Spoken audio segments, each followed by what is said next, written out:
All right, so I don't know where my mug went, but it's not here. Ain't that a thing? Shit. Oh, the light. I forgot. Aziz light. Much better. Thank you, Aziz. Oh. Oh, I know what's going on here. Let me see. Yep. That's the wrong one. There we go.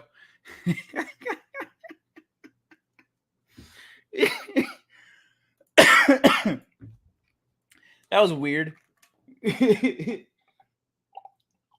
Yeah, so I had two cameras on. That's what happened. I was like, what the shit is hanging off my ear? Am I on there's something about Mary shit right now? But no.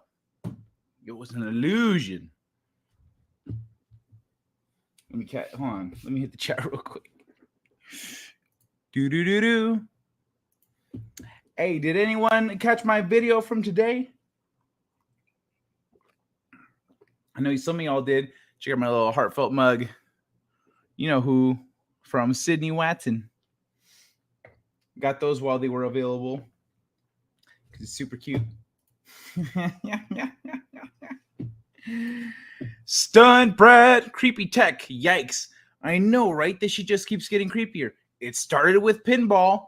Or no, that pinball. It started with Tetris. No, not Tetris. Pong? Yeah. Nope.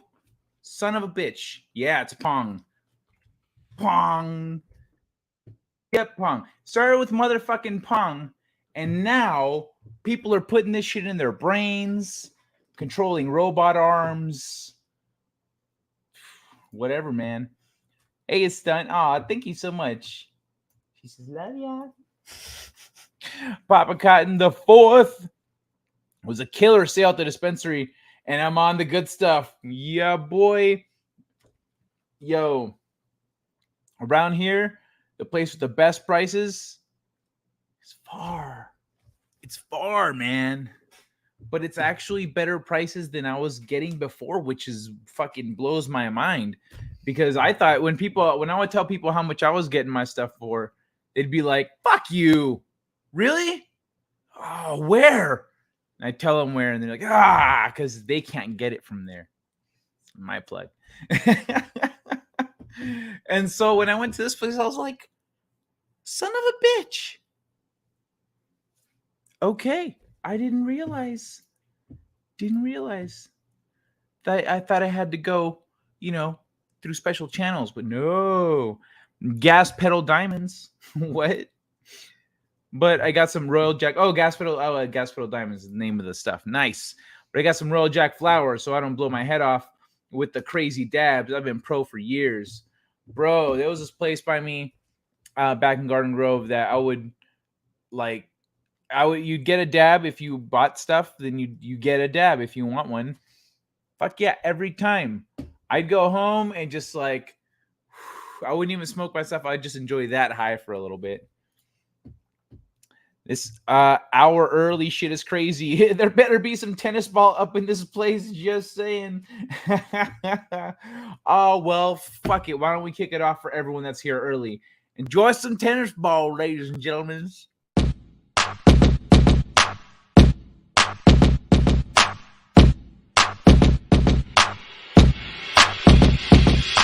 Tennis ball, throw it against the wall.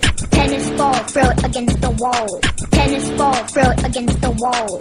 Bounce, bounce, bounce, bounce, bounce. Tennis ball, throw it against the wall. Tennis ball, throw it against the wall. Tennis ball, throw it against the wall. Bounce, bounce, bounce, bounce, bounce. Tennis ball, throw it against the wall. Tennis ball, throw it against the wall. Tennis ball, throw it against the wall. Helps me forget about my cancer.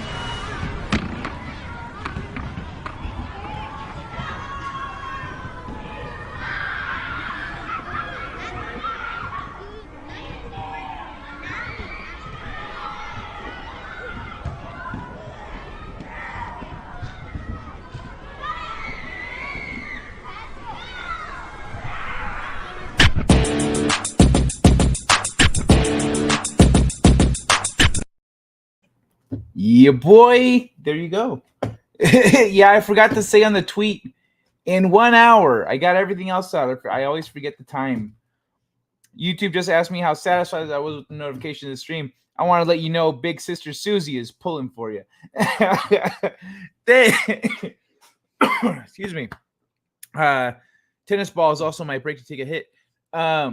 Thanks, dude. I heard the other night that I was getting what's it called? Is it shadow banned or whatever when people can't see that you're live? I had that shit happening to me the other night. I said, it must be because I've been talking about politics and stuff.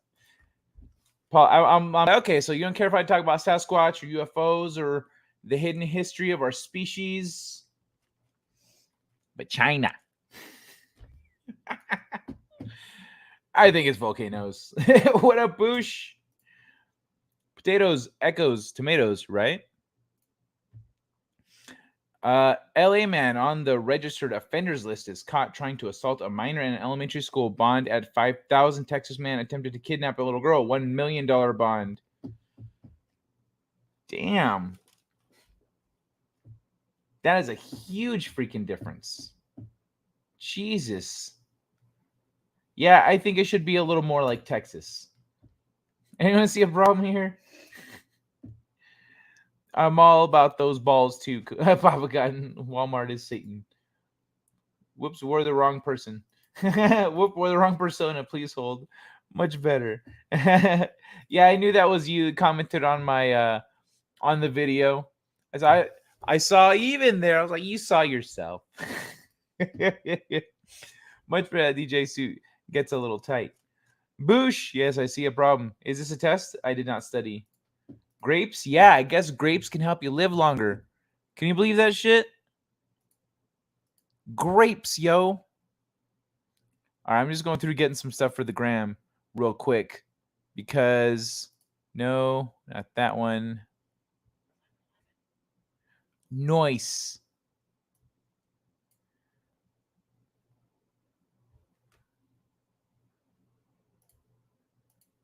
All right, grapes. Eve, let me see. Can it be an open book test? I used to cheat. There was a class that what's it called? I like every day we had like a test of like everything from the day before. And I was like, man, it's too early for this shit because it was first period. And so I would just write little notes for myself. And then I would refer to those notes while I was writing just to get it done faster. And the teacher one time came by and like looked under my paper and he didn't find nothing because that's not how I did it. I was very ninja. But yeah, I used to cheat on that shit all the time just because I wanted to sleep longer.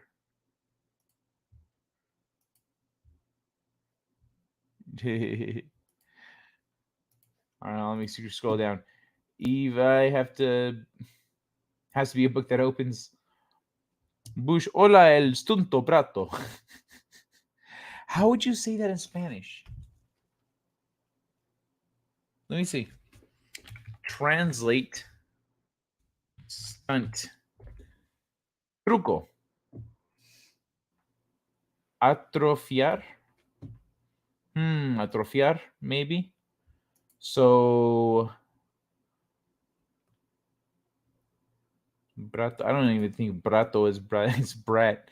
I'm not. No, fuck this. It's too much. I'll just ask my mom later. Sky gonna fly the helicopter parents over the volcano? Is that the creepy tech? That's not creepy tech. That's some salt. Creepy tech would be like if the helicopter parents were installing brain chips in their children so they knew when they were having naughty thoughts like, hey, you're grounded for a day. Why? Why didn't do anything? But you were thinking about sneaking into the kitchen and get some cookies without permission. It's not how we do in this house. Fuck that noise. Oh man, that'd be super creepy. This old man was cool. While eating grape jelly, Sammy. Hola, mi bonita pendejas. Good morning, Tina. Emotionally unstable amphetamine. Boosh. You don't give crap about their citizens of Sunbret. There's another Kai behind Kai.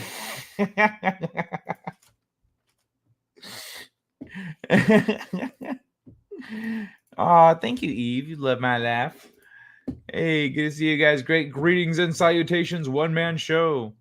No, I don't watch your content. That's fine. It was like an update video, just talking about how I moved to Vegas, you know, what I've been doing, what I'm gonna be doing, etc. Hello, Kai and Jenny. Hugs. Sunbret gives hugs to both of us. She assumed you. She can't see you. No, you can see. How do I get just roped into this? Well, I think they're just assuming, kind of like with One Man Show, how I'll say hi to Catherine for us, and he's like, she's on the phone. I'm assimilated now. You're just part of the show. You're like the person on what's it, like the late night shows always have like the host, and then the person at the podium is just standing off to the side watching the whole time, and sometimes they'll interject with like a, I wish that would happen to me. And then, like, tell about your pulse with the water. Yeah. Hey, David Frank, good to see you. Bamboo Soldier, bless up, Kai, and all y'all. Thank you so much, brother. You also appear to be out of sync. Oh, that'll. Am I still out of sync? It looks like I should be okay. I just had a fat. What is that? What is it? Is it a nut? Just have a fat nut, Manta Ray? Right? I got a real good look at that nut. Good job. Good for you, man. I have 3 kinds of weed. Gorilla Panic. They're coming. And this is permanent.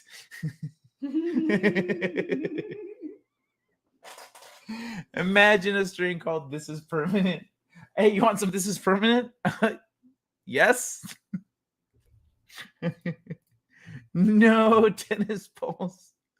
That's what I'm talking about. Bounce. I see what you did there. I see what did you there. Walmart is so stating. Woohoo! Cancer sucks, and so does Walmart. Hey, man, right?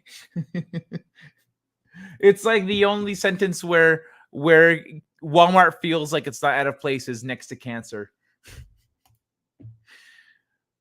How's it going, Boosh? Let me see. Y'all saying hi. Internet has been wonky for a couple weeks. Oh, that sucks, dude. Slayton. Typing is hard. Grapes are good. Grapes are also bad for dogs. No grapes. No grapes. It's like the lady from The Incredibles. No grapes.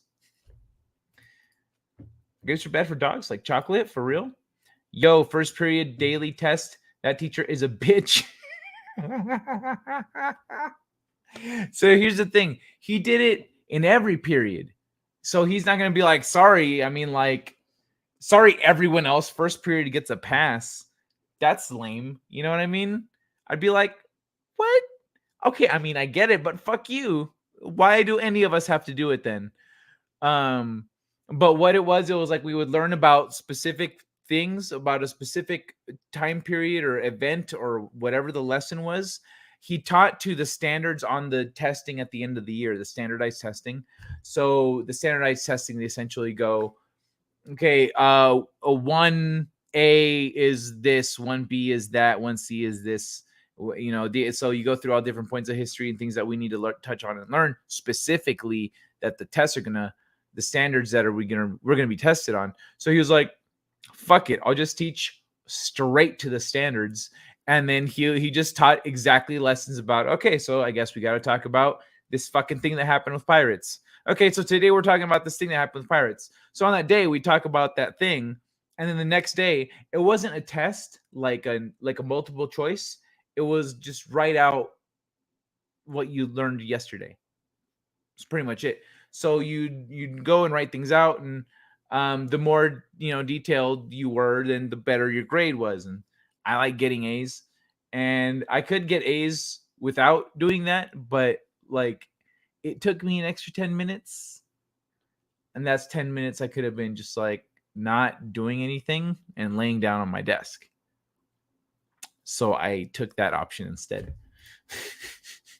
A little wine. And you know what the thing is, I knew my shit too, and the teacher knew I knew my shit. Everyone in the class fucking knew I knew my shit, because whenever it was with extra credit time, like before a big test, like a quarterly thing or whatever, it was always me and this one other girl. It was always us two going back and forth for points. And like everyone else would like get one or two, but me and her were like, no, fuck, I got this one. Fuck you. But that guy was pretty cool. I liked that guy didn't bend the rules for anyone. He went, no, everyone same standards. He liked me, and when no one else was around, I could like get away with something with stuff that like he didn't let people get away with. But if anyone was around, everyone gets the same treatment. So like I straight got up out of my desk one time to sharpen my pencil, and he says, Kai, stop my tracks. Yeah. Did you ask for permission? What are you doing? I'm sharpening my pencil. Did you ask for permission to sharpen your pencil? No, I did not. All right. And so I went back, sat down, yada, yada. But I liked that. Most people, some people are really blatant about playing favorites. With him, he's like, the way he talks to you, the way he treats you, you can tell he likes you. But he sticks to his guns. You know what I mean? A little wine every day helps you live longer too. True. Hey, Hofcast, how you doing? Hoff. Papa Cotton. Ivy. Worse, chocolate is quality, makes dogs ill. Oh, chocolate is quantity. Chocolate in quantity makes dogs ill. You have to eat a lot to kill. One grape can kill a dog. Some are very susceptible to a toxin in grapes. Oh, crazy. Okay, good to know. Very good to know. Stunto brato. I'll take it. Hilarious. Papa Cotton 4. There's no way to test for it. It's a crapshoot. Everything is bad for dogs. It's a wonder their wild ancestors lived long enough to be domesticated. Preaching crime. Yo, Devil Flyer. Boosh. I'm watching your content now, dork. Well, like, there's a difference between watching lives and then watching like people's videos. You might be like, nah, bro, I don't watch your videos. Your videos suck. I like watching you live, though. That's cool. I don't know. There are some people that are like that, where you're like, you see them in a live stream, you're like, this person's really cool, and then you watch their videos, you're like, this guy's got a lot to learn. I don't want to watch this shit. So, plus it had Jenny. Good day, all. Hey, always censored. Damn right, it had Jenny. Highlight.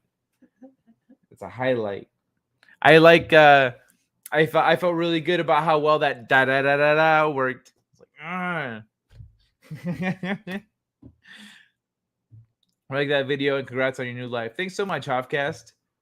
Hi, Catherine, says Boosh. Today's teens have enough problems without me eating them. Jenny must rock. Much love, girl. Stump Brat sends her love. She does fucking rock, though. We get to hear the voice of Kai, the voice in Kai's head. What? What are you talking about, Willis? I kind of talk and then go, oh, that's a good point, me. And people, what were you trying to think? Yes, sorry. It was just running off at the mouth.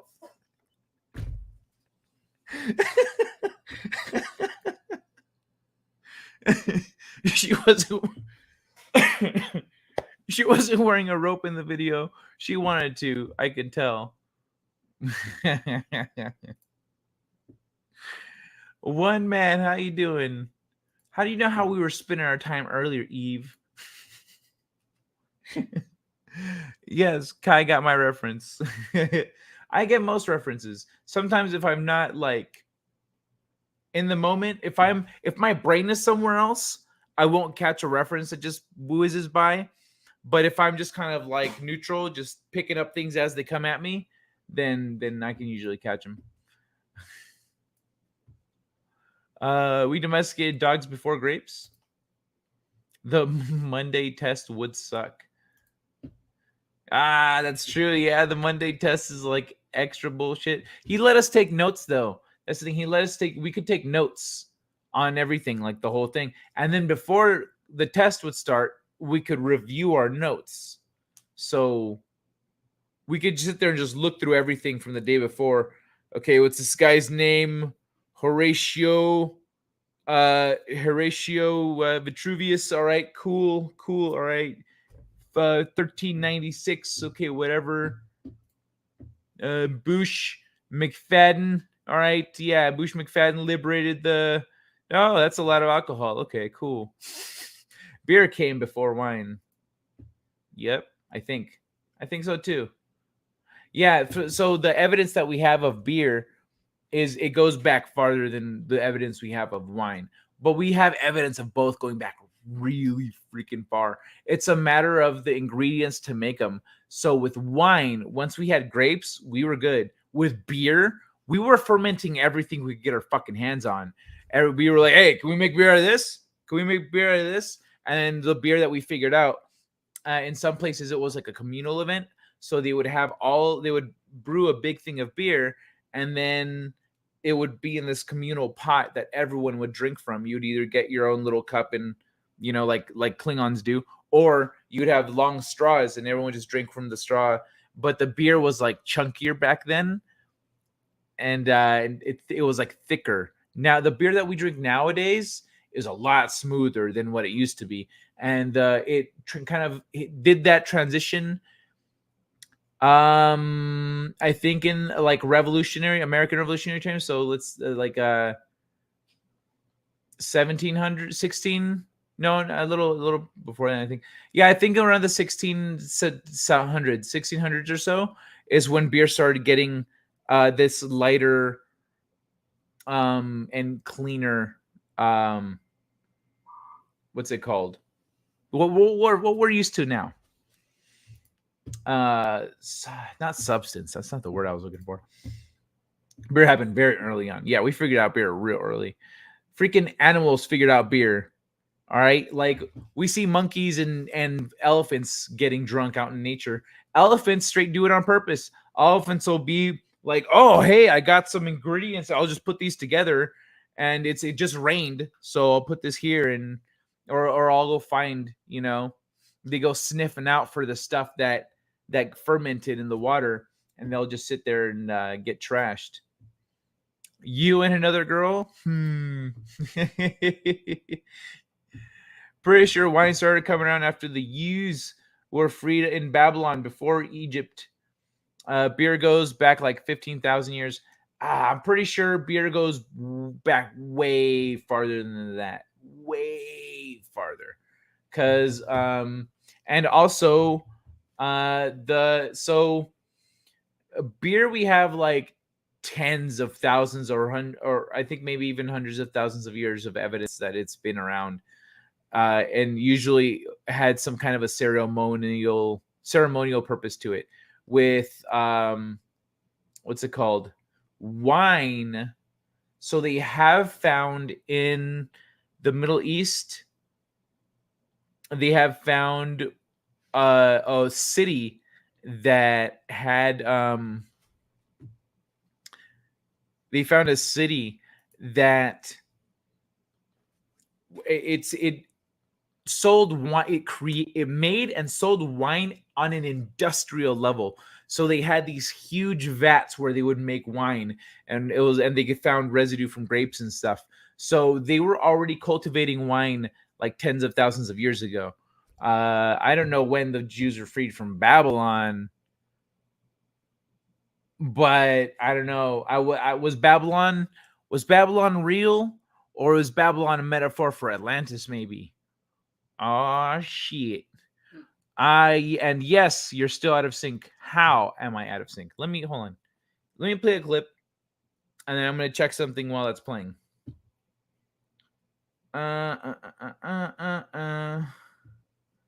Okay, let me see. Hold on, I need something that's gonna. This should do.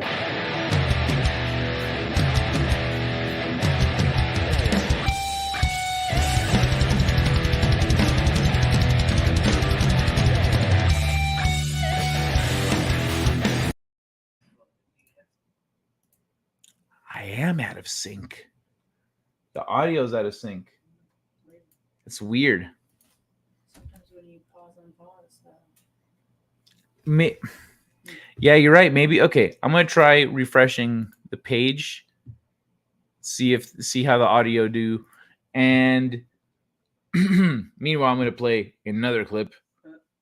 While I check that. Category is people who annoy you. Niggers. Huh?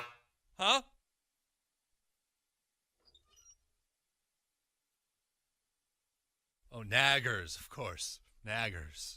Right. Can we cut to,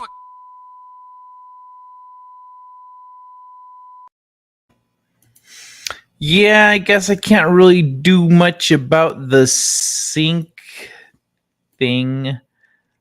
I refreshed and it looks like it's still a little bit. I refreshed the page, but it didn't, like, not the StreamYard page, but the YouTube video page. So maybe if you refresh it, it's still doing it. I'm not sure. But I can't really do much about it, man. Sorry about that. I had a teacher named Mrs. Swackhammer, and the name fit. I like hanging out and farting. Hey, me too. That's like my favorite pastime.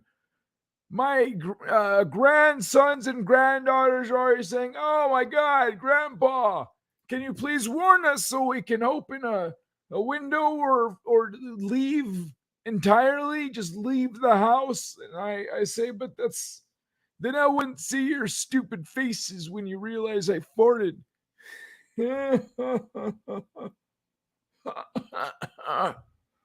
Oh,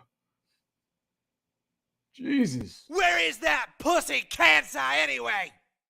Well, we couldn't find cancer, but we found a man with cancer. Take that, cancer! And that... Okay. My reference was obscured. No grapes. No grapes. No grapes. What is this? Oh.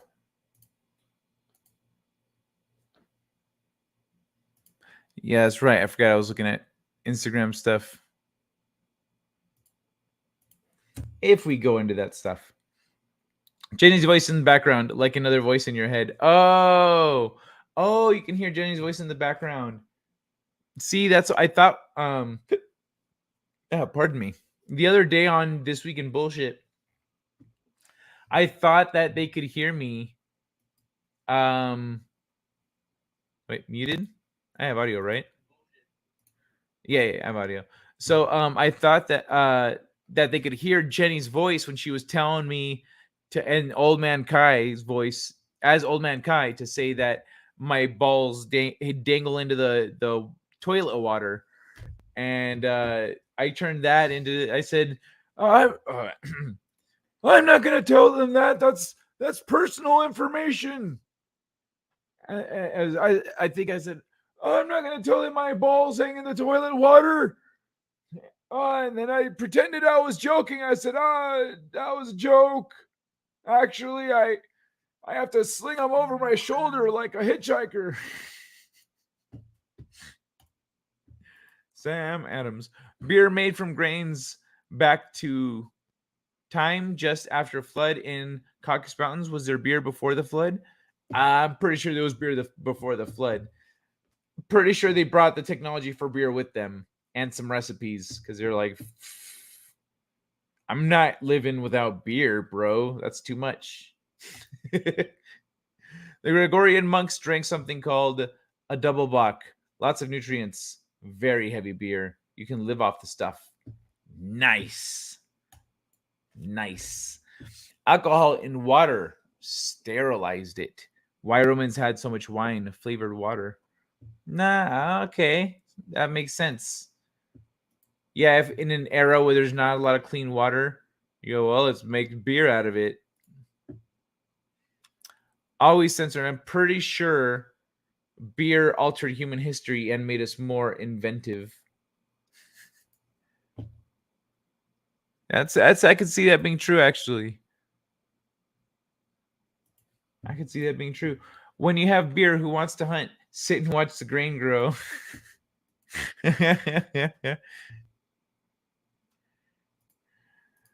Yep, speaker was dropped from Bluetooth. Oh, okay.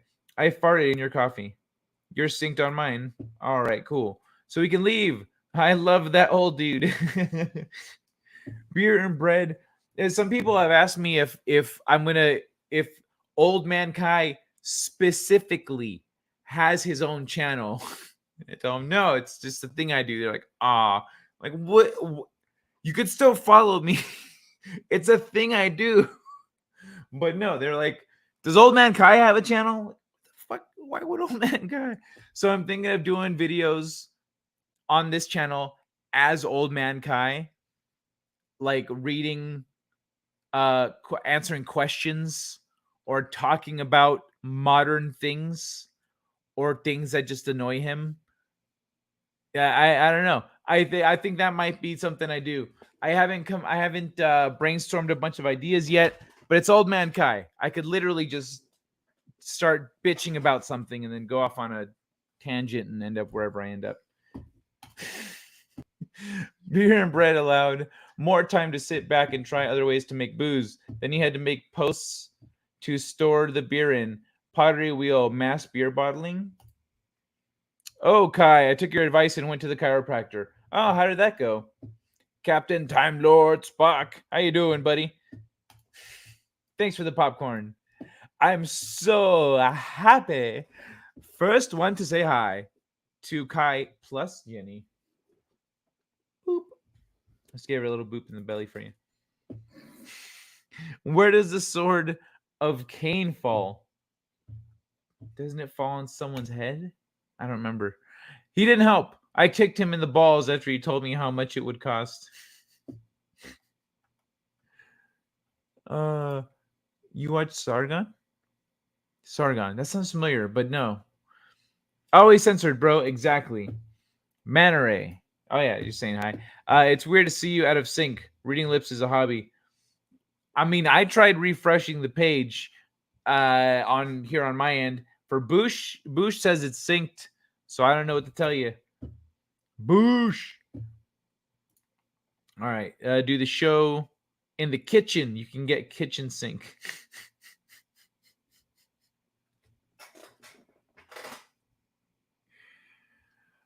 That's fucking funny, dude.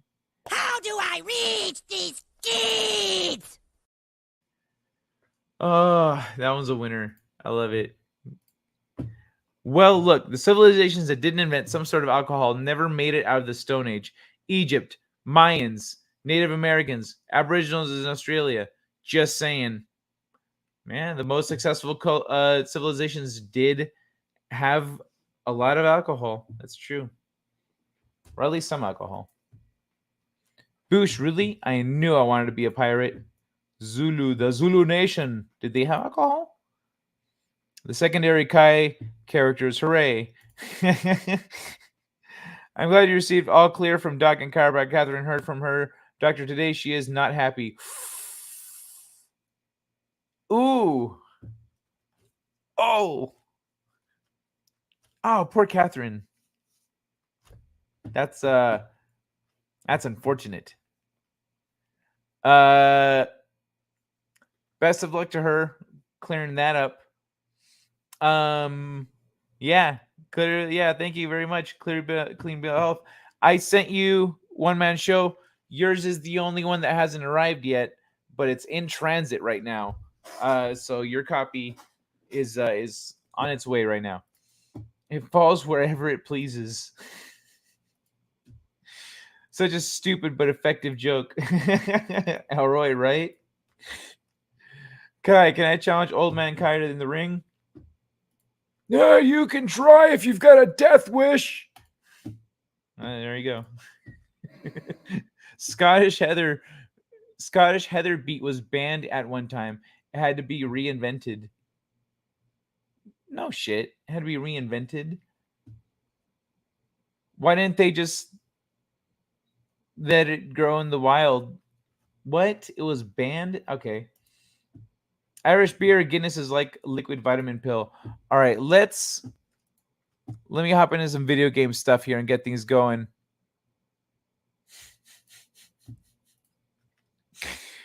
Oh my god, this shit is too fun. Oh wait, no, before video games, I have one story I'm going to read before I get into video games, and it's personal. It's personal. And y'all are about to y'all going to know why, cuz remember you'll remember how what's it called? My car got stolen. Well, this is what happens, motherfuckers. Kia and Hyundai car owners file class action lawsuit. So, Columbus, Ohio, Wessex. It's a Facebook page that first started as a way to help connect Kia and Hyundai theft victims. The page has grown to more than 1,800 members. Many members want recourse and now could get it. We believe that unlike most modern cars, specifically Kias, Hyundais, were defectively manufactured. Actually, defectively designed, if you want to get specific. Lawrence Harrington, a lawyer with Harrington Law Firm in Philadelphia, said Harrington attorney filed a class action. These people with Payne Law. Nice. That's a fucking heavy name. Melissa Payne. Payne Law. We put the pain on the opposition. They have filed class action lawsuits against Kia and Hyundai, representing some of the members of the Facebook group. Their lawsuit alleges a defect in the cars, claiming they don't have immobilizers, making it easier to steal. Our lawsuit is for Ohio residents, people who are in Ohio who have purchased their vehicles out of state, or people who have leased their vehicles and are Ohio residents, or Ohio residents that have purchased it, etc., etc. The cars that qualify for this lawsuit are Kias from 2011 onward and Hyundai cars from 2015 to 2022. Why don't you just say 2015 onward? Why is it Kia or Hyundai's responsibility to prevent your car from being stolen? Part of it is with what the industry is doing. The entire industry has implemented these immobilizer devices.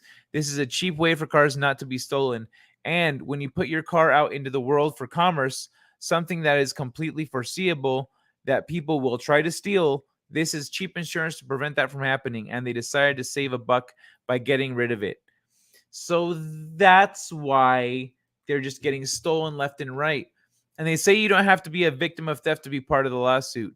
If you do take the measures to protect your vehicle, we are asking that all the plaintiffs keep a record of that so we can potentially compensate with the resolution of this lawsuit.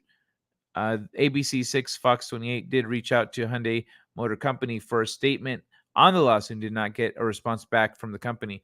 Previous statements, companies said that its vehicles are not defective, but that thieves have conspired to target them through social media. That doesn't even make sense. The company says the cars meet federal safety standards, and they say anti-theft features will be standard on new models. Okay. Hey, we comply with standards, all right? But we will also add this in future models. They're pretty much admitting, come on, man. What the fuck is that? That's some bullshit. The company said his vehicles are not defective, but the thieves have conspired to target them through social media. What, like, okay, who is on Twitter like, yo, who's been stealing these Hyundais? Am I the only one? Because these shits have been easy to steal. Is it just me that realizes this? Someone else retweets is like, hey, someone else out there noticed that these Hyundais is easy to steal, dog. And then it just fucking snowballs from there. A hashtag steal yo Hyundai is fucking trending and shit. That's not what happened. Hide yo Kia, hide yo Hyundai. Hide yo Kia, hide yo Hyundai. Everyone's getting stolen tonight. All right. That shit wasn't reality, Hyundai, you fucking weasels. So that's the first thing. Is that beer not beat. Got it. The first Scottish Heather beer was banned at one time. Oh, Scottish Heather beer? What? That's lame. Bruh, just like write down the recipe, hide that shit in a book somewhere. Because everyone, like, hide your recipes for the Heather beer. Irish beer Guinness is like liquid vitamin pill. Really? See, I want to try Guinness in Ireland. I used to really like Guinness. I don't know if my tastes grew and Guinness is just kind of like watery now, or if they changed the way they make Guinness here in the United States and Guinness is kind of watery now. But it feels kind of watery now. And it's not that it doesn't have the same like richness of flavor that I feel like it used to have. So I want to try Irish Guinness. That's my main reason for going to Ireland. Is trying Irish Guinness. I also want to visit Stonehenge, but really, it's about the Guinness. I'm gonna be at Stonehenge drinking Guinness. Like, y'all motherfuckers has always had it together, haven't you? Death Wish, there's still rules in the ring. I don't know, dog. Ask that $1 million baby. Laugh my butt off. Elroy, right? None of you are as cool as me, but I forgive you. Hey, what up, Milton Knowles, the insane witch king? Legacy code is sexy, gives you all sorts of access. Yeah, when you can do shit. Oh man, I am so bummed that I lost this old. It was this it's not a virus, but you can use it. I don't actually know if I've lost it. I need to go looking through all my really old files and old CDs and see if it's in there somewhere. But it's a thing that was called Cloaker, and what you did is you could use it, or I don't know if you needed it. Okay, so I used to use MS-DOS to hide RAR files inside JPEGs, but also this Cloaker thing, you could go into MS-DOS and use it to hide the Cloaker thing and the Cloaker mechanism, and also to hide other files in the computer. So, bro, it was sick. But it was so cool. It was like it was a really classic, thing. Who would want to steal a Hyundai to begin with? I know, right? Well, people who don't have cars, I guess a Hyundai's an upgrade. All right, my own OSIS, Linux. Oh, you write your own operating systems. Fuck Linux and all exploits.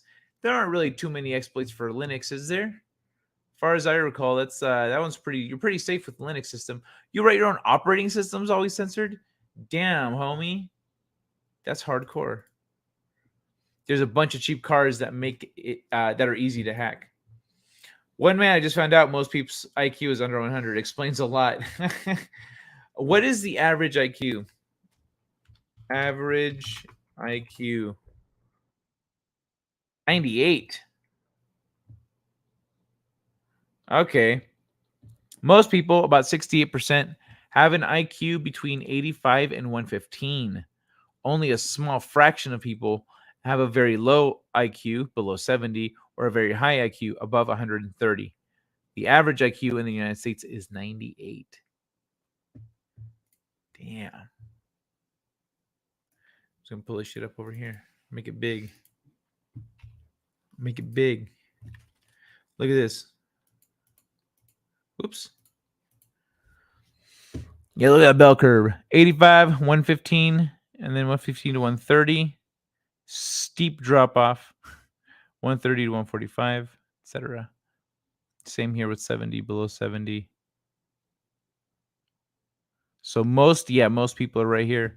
And I would say and if the average is 98, it's right at that line right there. So yeah, most people are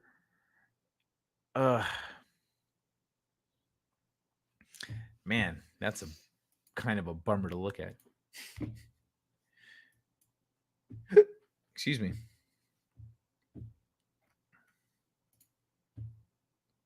Just had some in the big bottle. It's like malt chocolate. Ooh, nice. See, that's what I expect. Like a that's what I want. Stump rat. Sadly, but when I drink it out of the bottles here, it's watery, man. It's watery. Sadly, it wasn't that always that way. I'm not saying people were brilliant, but they were not but they were more competent than people seem to be today. A big part of that is people's attention spans being messed with, and a lack of generational knowledge, of knowledge being passed down, of things being inherited. Essentially, there's no there's no roots. People ain't got no roots, so they're not competent. That's Guinness. I hide executables in public. Executables. I read that right. Oh, I hide executables in music. Oh, that's smart. Stonehenge is in England. Guinness is in Ireland. What? I thought they were both in Ireland. Son of a bitch. I have to go to England for Stonehenge? Okay, go to Scotland for a Heather beer since you are so close. All right. May as well. You like Guinness that horrible. Well, like I was saying, I used to really like it, but nowadays I feel like it it tastes, it's watery. It's not like the flavor doesn't have bold flavors. It's not rich. It doesn't feel like a malt, like malty. It doesn't feel thick at all. I went to Dargan's Irish restaurant. All right, let me flip over to the next. Okay, there we go. Okay. All right, I'm ready to read the article now. I just want to catch up to the chat real quick. To Dargan's Irish restaurant for my birthday. Chose corned beef over my shepherd's pie. Both are awesome. Sorry, stream earlier tonight was lurking. Wait, 130 is supposed to be high now? Oh yeah, 130's always been high. 136 and up is the words, the thing, the club, Smart People Club. You know what I'm talking about. Mensa. I forgot to mention that to Gary. Oh well, I'll tell him. I'll send him a message. Bell curve, average IQ. Yeah. Oh, Mboto, Mboto, you're my favorite OP. One man show. So glad you tuned in. Hope you're doing well. Ability Ape Man. Mensa is 132. Oh, my bad. I thought it was 136. Phoenix Society is 155. Interesting. Phoenix Society, babe.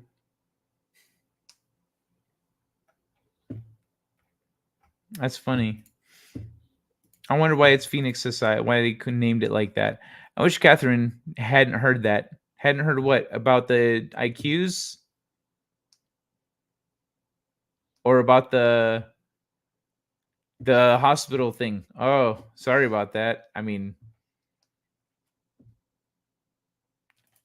I'm going to move on. Sorry. Is that how MBU operating system, Mbato and Booty and Bluetooth speech is text is Noel? Wow, scary IQs. I think, well, that explains everything. Which part? What did she hear? Oh, about the IQs? Or about the Guinness? I'm living proof IQ is retarded. Guinness is a porter, not a malt. But it doesn't taste thick. Like it just tastes like water. Like I feel like it used to taste it used to have a different consistency. By the way, but then again, it's one of those things. It's like Cadbury eggs.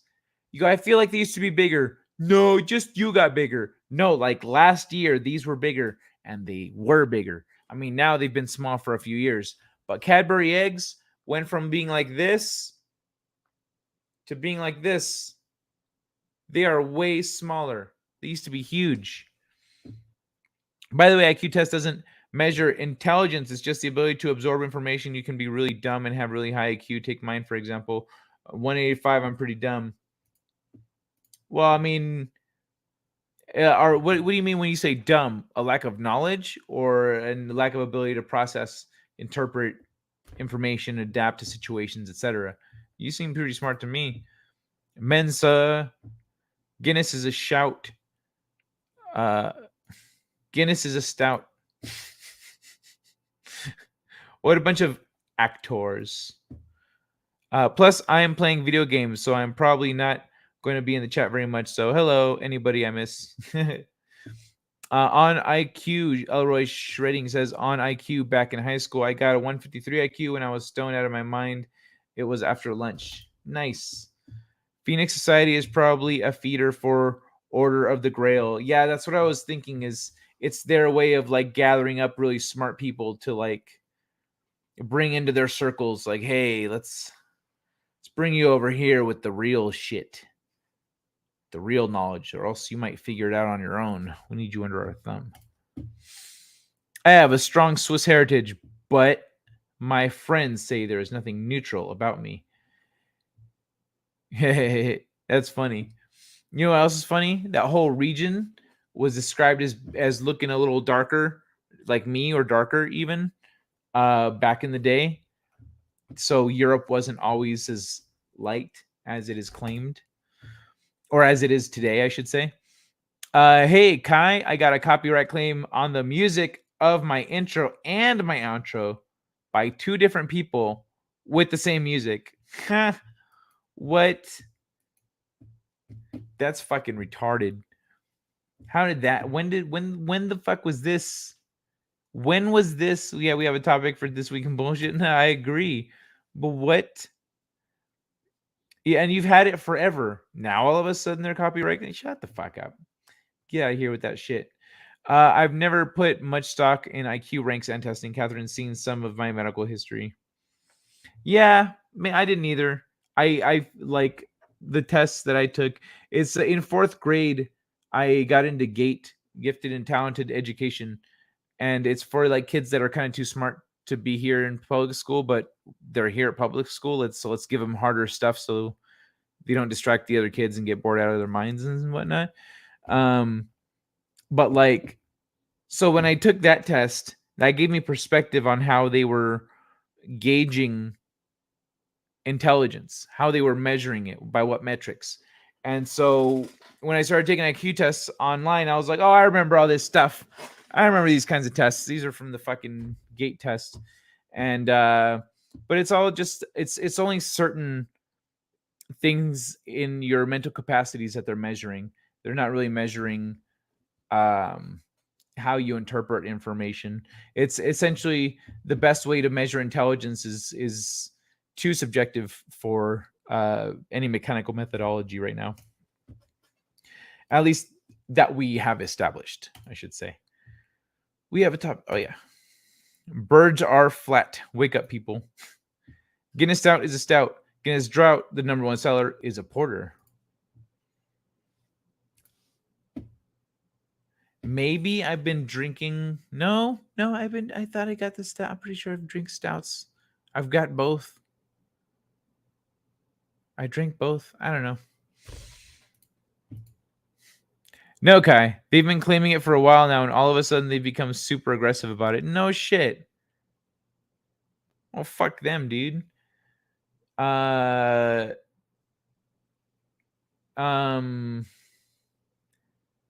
Fucking say you're gonna pursue legal action if they keep falsely claiming your fucking content. You're hurting your channel growth, and they've been doing it for this period of time, and etc. You can show documentation. Just see what happens. Sometimes those people go, oh, no, let's just fuck with someone else. Our system called that major work. It seemed really useless to me. Justin, great to see you. Sing Get Retarded. Oh, let's get retarded in here. Like that one. Jar is pronounced draft. Oh. Put an F in there, silly Brits. All right, let's read this article about Elite Dangerous. Because apparently they lost a fucking planet in this game. How do you lose a planet? How do you lose a whole planet in a game? Players rediscover a unique gas giant that has been missing for 7 years. Dog, you lost a fake planet for 7 years? He went to that same desert Jesus did. He went to the same desert Jesus did. How do you miss a planet? Pretty easily, to be fair. Especially when the original discoverer didn't write down how it was found. This is the case with a gas giant that was first found by an Elite Dangerous player known as Kelly Eldritch.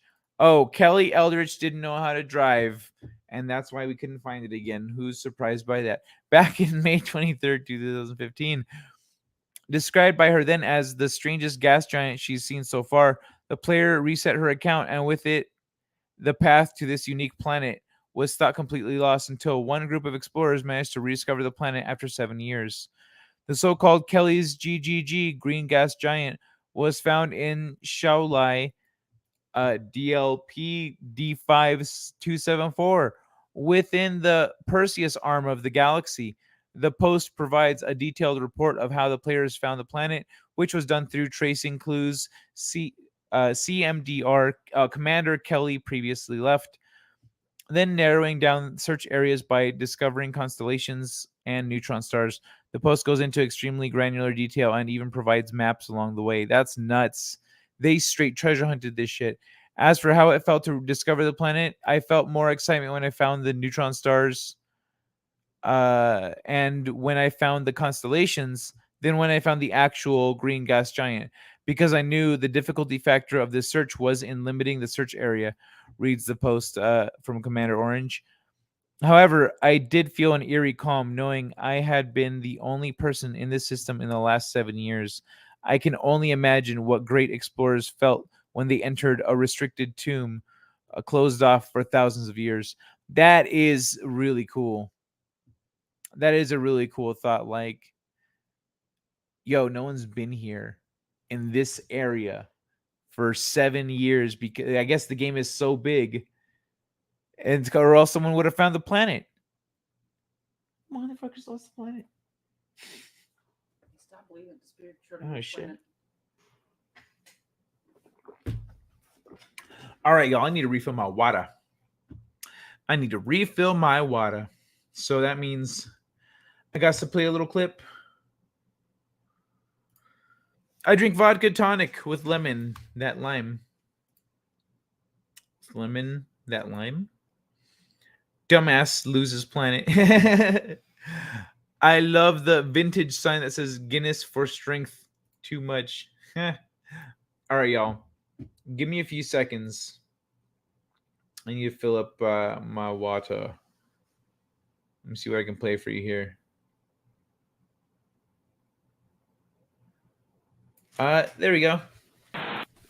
Cookies? Yes, me accept. Me click yes, cookies. Where cookies? Cookies, cookies. No cookies. What is real? Me trust nothing. One sec. Bigfoot sightings? Hmm? They exclusively avoid Nevada, I guess. And Tornado No Alley. shit. What? They avoid Nevada and Tornado Alley. Yo, can you send me this link? That's crazy. So we ain't gonna find none around here? Shit. That's nuts. That is very distinct. Yeah, did you send me in a text? Or Let me save this and I'll send it to you on Instagram. okay. All right, so that's the Elite Dangerous story. I'm gonna pull up something kind of out of the blue right now. It looks like a shitty quality image. I'll figure it out. Just because Dev spent 2 years on an Iron Man game before it got canceled. Just cause. Oh, that's the name of the company. Just cause. So, game devs spent 2 years on an Iron Man game before it got canceled over company politics. Yeah, that could have been worded better. It comes off so weird. Former Avalanche boss Christopher Sundberg let slip a few details about the project in an interview with MinMax. Excuse me. Yo, Alex, that looks badass. So, bad news came for Marvel fans yesterday when we learned that Avalanche Studios, the maker of Just Cause, was working on an Iron Man game 10 years ago, but it ended up being canned due to company politics. The news came as part of a dude, 10 years ago. 10 years ago, that shit would have been off the chain. That would have been fire. Everyone, oh my God. It would have started a whole movement in comic video games shit. So the news came as a part of a MinMax interview with Avalanche co-founder Christopher Sundberg, who revealed that the developers Stockholm studio worked with Disney on an Iron Man game for 2 years before it ended up canceled. It was a mess by the end, said Sundberg, noting that the game's shortening development time had a ballooning budget. Ballooning budget would have required Avalanche to hire an extra 70, 80 people to the team. So they were shortening the development time and increasing and ballooning the budget. So they were asking for more and giving them less time to do it in. So in order to finish the game to Disney's specifications, it would have broken the company completely to do that, he added, pointing out that there wouldn't be a new project for all the extra hires to work on after Iron Man was concluded. Sundberg didn't go on, it didn't go into, so that's really good. That's really nice because that is the thing that some game companies do. They just hire and fire. They just hire a bunch of people, and as soon as the project's done, they let them all go. And that shit sucks. Sundberg didn't go into much detail about how the game would have played, but he did say a lot of attention was given to the game's melee combat with a focus on Iron Man's repulsor gloves, the ability to do things like knock enemies through walls. It sounds very much like an Arkham Asylum style combat system with a bigger focus on destructibility, which is incredibly on brand for the studio behind Just Cause. The early 2010s were a heady time for superhero games in the wake of the success of the first couple Iron Man films. Sega worked with multiple developers, including the company that would later become Behavior Interactive, maker of Dead by Daylight, to put out some profoundly terrible tie-in games. Given that Sega was also working with Avalanche on Renegade Ops around that time, it could be the case that the publisher tried to get Avalanche on board to try to salvage whatever goodwill remained for the Iron Man franchise after several ugly messes. So Sandberg said that it was hard to see 2 years of work go down the toilet, but does note that at least the project's termination didn't necessitate any layoffs, as had happened to the company before in 2008. So much time and energy has been spent on it, and it looked absolutely amazing. And that he hopes the game sees the light of day at some point. I wouldn't hold my breath, though, unless a former member of the team finds an old build on their hard drive and puts it out there. It seems unlikely that a decade-old Iron Man game is going to rise from the dead. An Iron Man game from the people responsible for Just Cause's ludicrous destructivity would hopefully have been pretty interesting, but I won't pretend I'm not totally overfed on Marvel's snarky superheroes by this point. Yeah, by this point, back then, it would have been dope. Back then, everyone would have been about this shit. 2011, that's like after Iron Man 2, maybe? I don't think it's quite Iron Man 3, but dude, yeah, that was peak. It's peak, like, hype back then. Gas giant missing. They found behind Uranus. They found it behind Uranus. I guess the proper pronunciation in this instance is Uranus. They found the gas giant behind Uranus, David Frank. Catherine must be really upset. She wants to talk about this in person rather than over the phone. I don't understand why she wants to do it that way. Oh, okay. I have a theory, but you know what? It's not a thing to talk about in my where I'm at right now. So good luck, One Man Show. Yeah, go ahead and do that. Go, you guys have a chat. And let me boop. There we go. Let me pull this down though, because I'm gonna pull up something interesting here.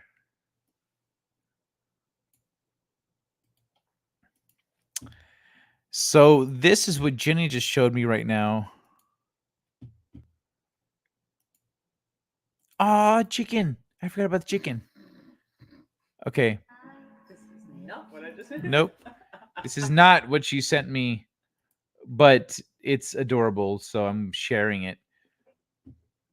Oh, look at this guy. Little chicken in a flower. What? Little chick. I guess not chicken, it's chick. All right. So this is the thing she sent me. Oh. Here we go. Okay. So this is the thing she sent me. New game coming out. It's called Go Build Something. You go and build shit, cars, buildings, rocket ships. Nice. Just cause. I'm just hoping she doesn't ask me to do something Counter-Strikey.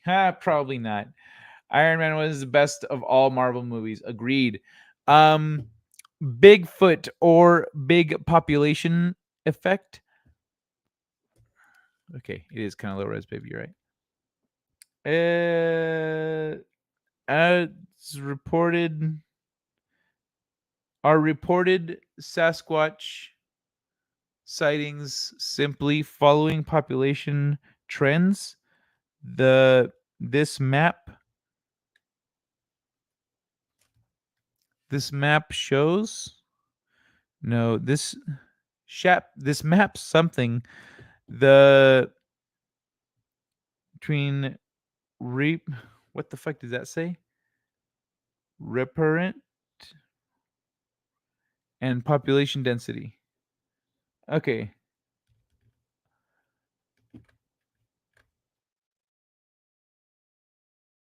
So reported sightings.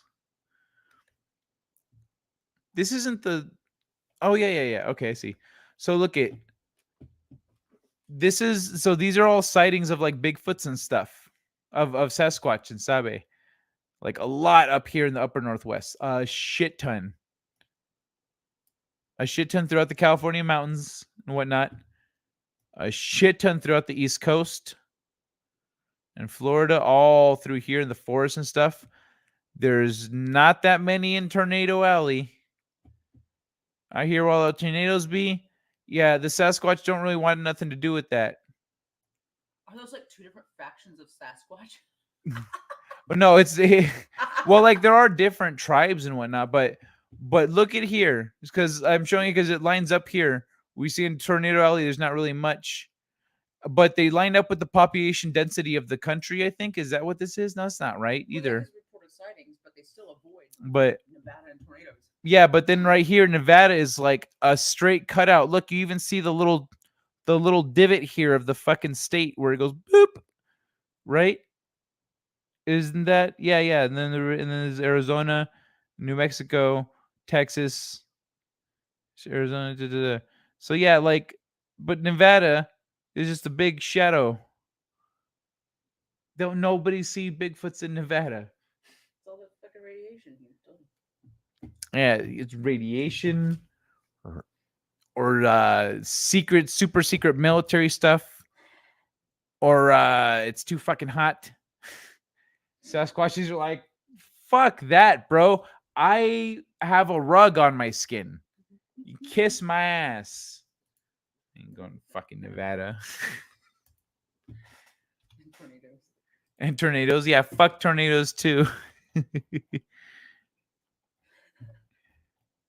You should make sure that say Sasquatch says fuck Nevada and tornadoes with that map on the back. Okay, I'll maybe share that one later. I'm sticking to what I got right now. Hold on, let me see. What is this? This is the Iron Man one. Okay. All right, there we go. Back on track with video games.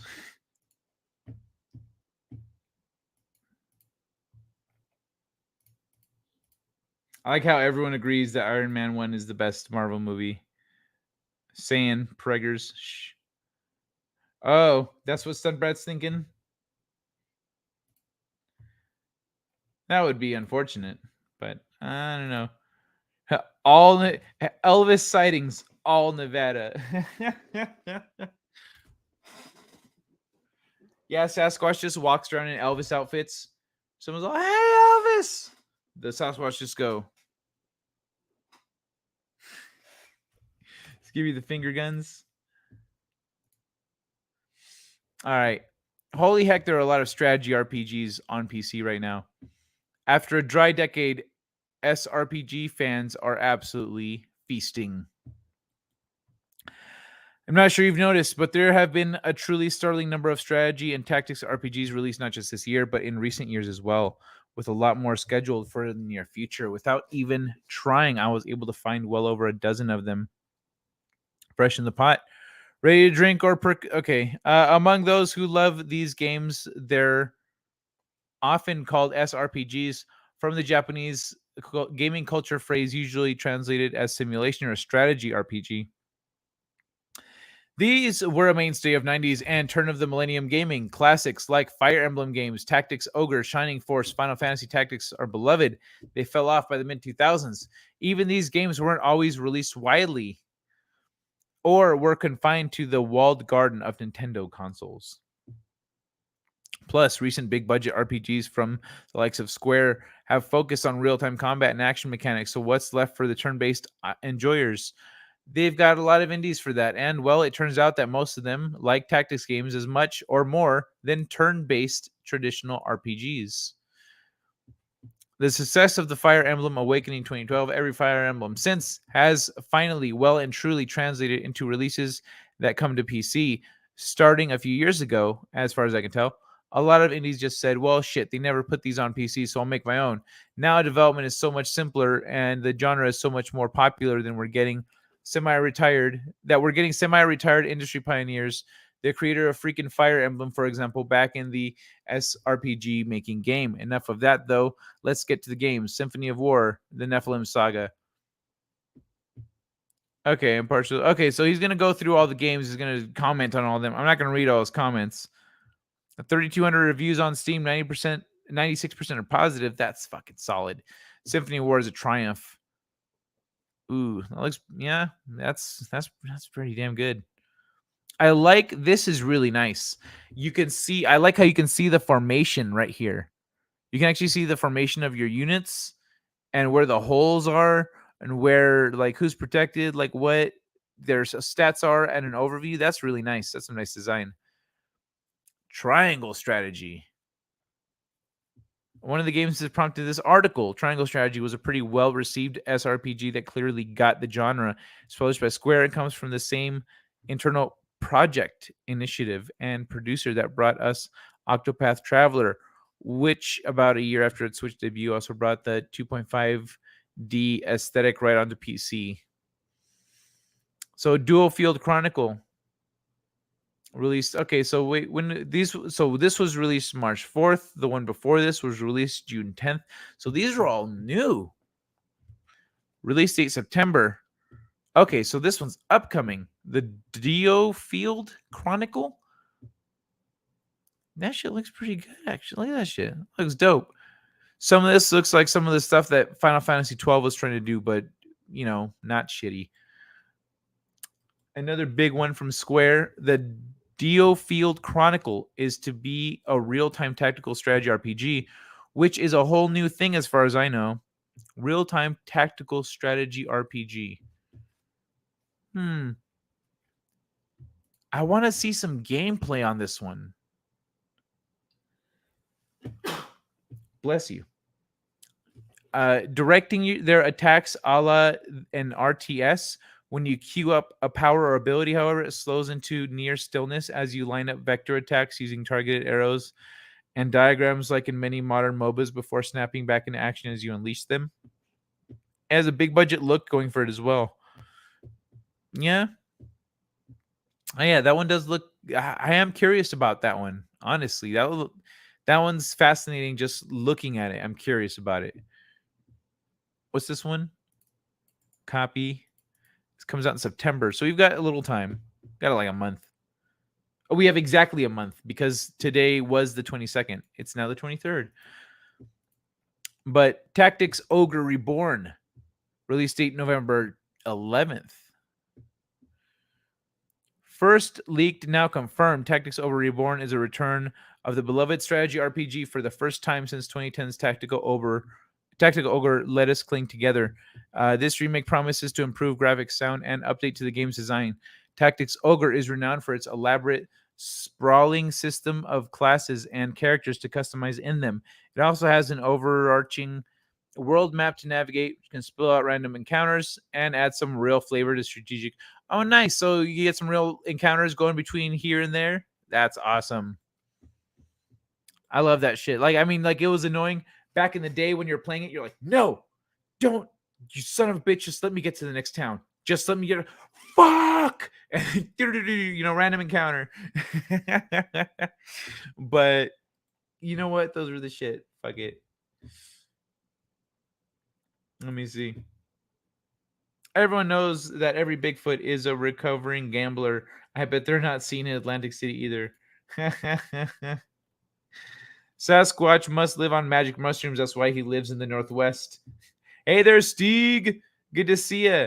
Loved your retweet earlier. That shit was hilarious. Hello, our bro Steeg. Flex buttocks and biceps. From what she said, from what she has shared with me, she has the whole reproductive issue under strict control. Still, there is that 0.1% margin of error. I'd say I've covered that part. You don't worry about a one-man show. We don't need to get into it. Steeg, on the I'll let you and we'll let just Catherine come over and y'all can chat about it, you know, amongst yourselves, and then you can decide how much you want to share. Steeg, I'm on the Cali coast. I have friends in Essex. I have friends in Essex. But you know what, Sunbrat, you're charming as hell. I'm pretty sure you have friends in Essex as well. I am up in Norway, Sunbrat. Not in England. Yeah, he's in Norwegia. He's in Norwegia, Sunbrat. Steeg, now do I have to? Would rather laugh my butt off. One man gotcha. It should be okay. She must have called in transit. I see her headlights in the trees already. Hola, Jenny, lover of cookies, Kai. Awesome One says hello. How's it going, Awesome One? Awesome One, are you holding a saxophone? Yep. What is that in your hands, Awesome One? What are you holding there? That's not a saxophone.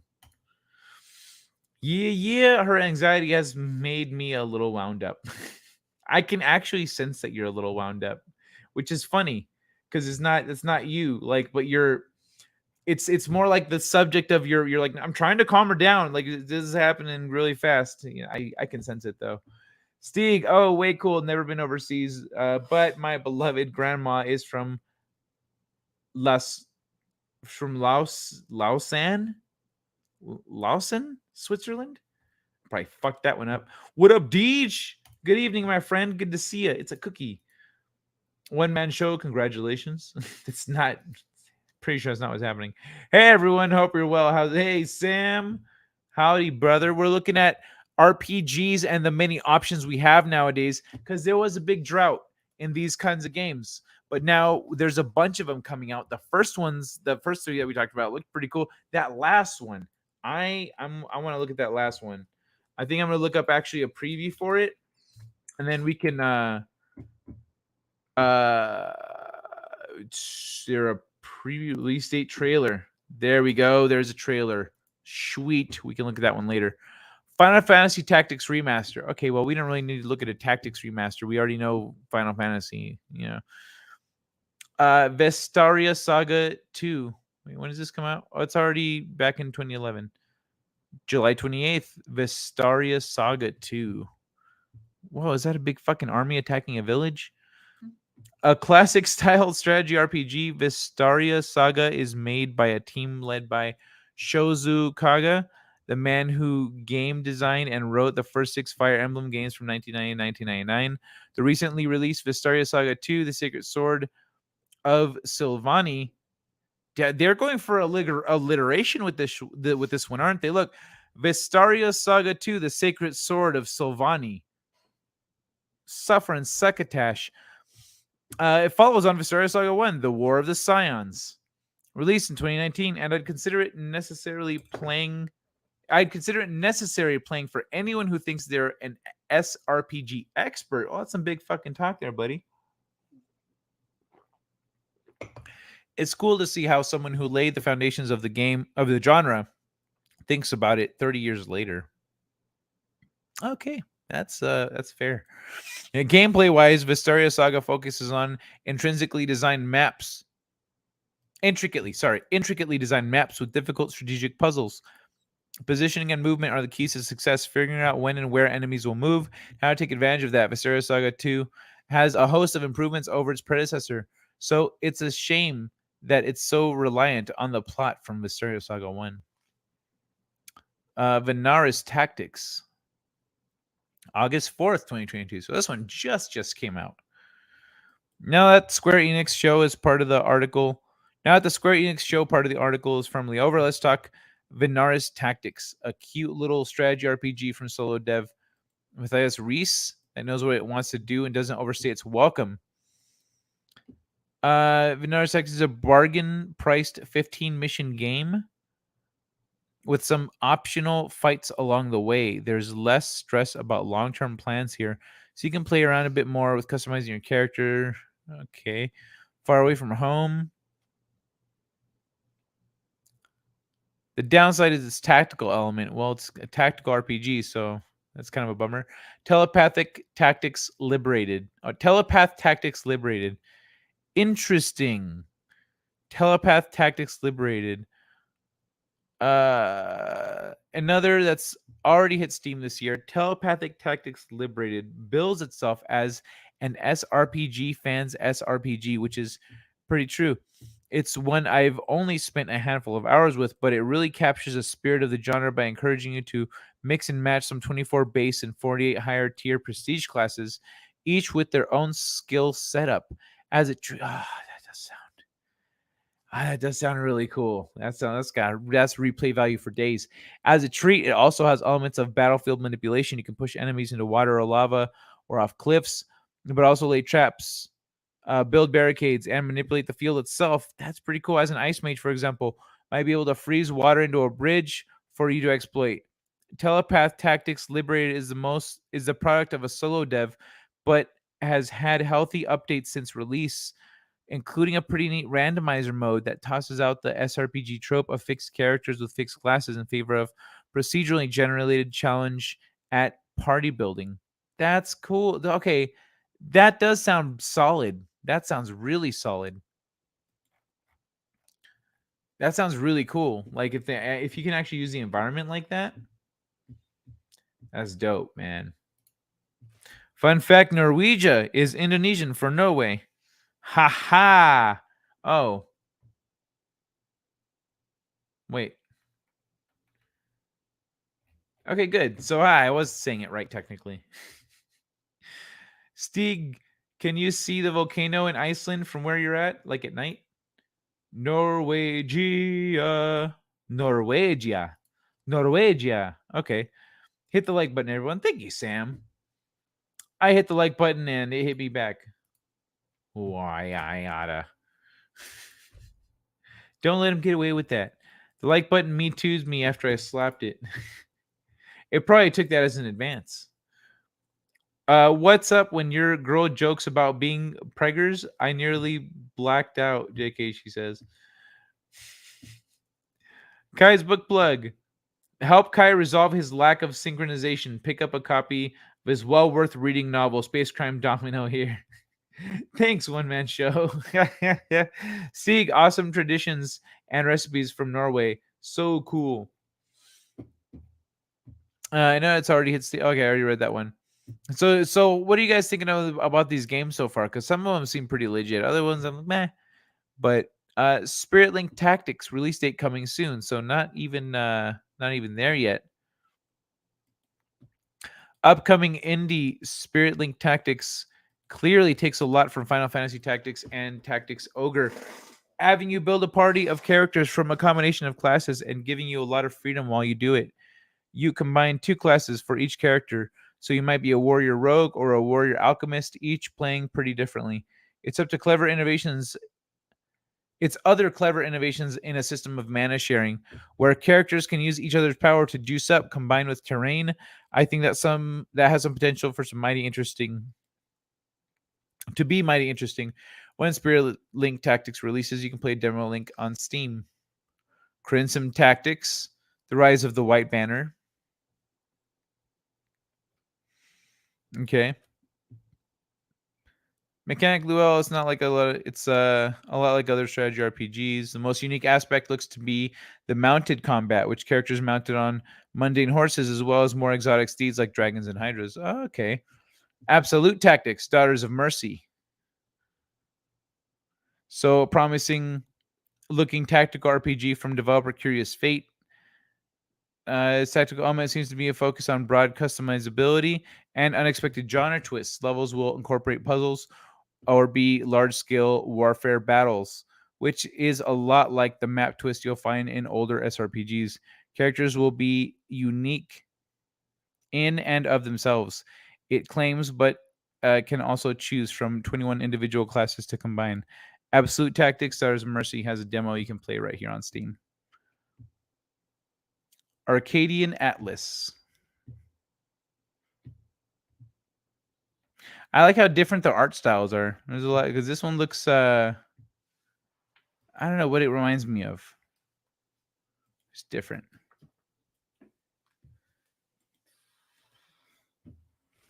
Arcadian Atlas is a pretty strategy that looks to really focus on its characters and their story. Two lovers brought together by war and torn between the queen they've sworn fealty to and the charismatic, illegitimate daughter whose resolve to take back a throne denied her.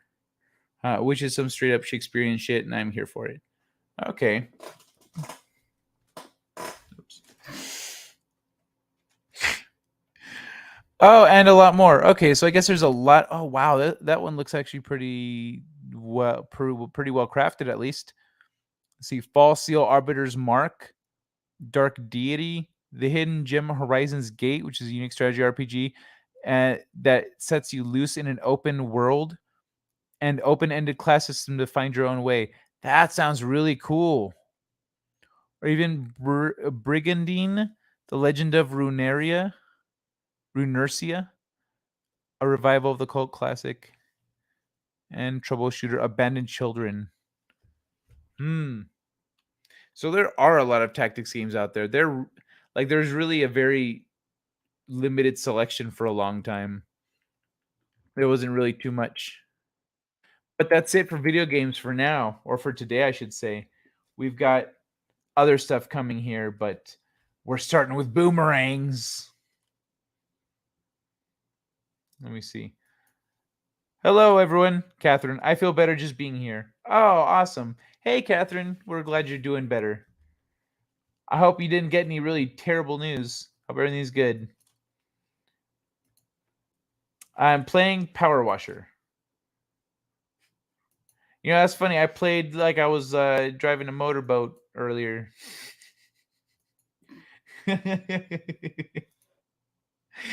Of late, I have been kicking around Tower of Fantasy. Of course, I suck at the game because it's a gacha game, and my wallet is smarter than that. Kai, have you seen any video from the volcano on Iceland? Guten Tag, Chan. He goes right up to the lava. Go look. Pick his newest video, new 5-minute video, incoming addiction. Wait, what is there's a volcano erupting in Iceland?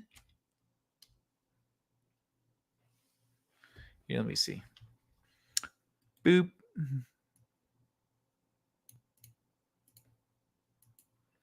What'd you say? Chan, Iceland. Guten Tag. Oh. Iceland volcano. Guten Tag.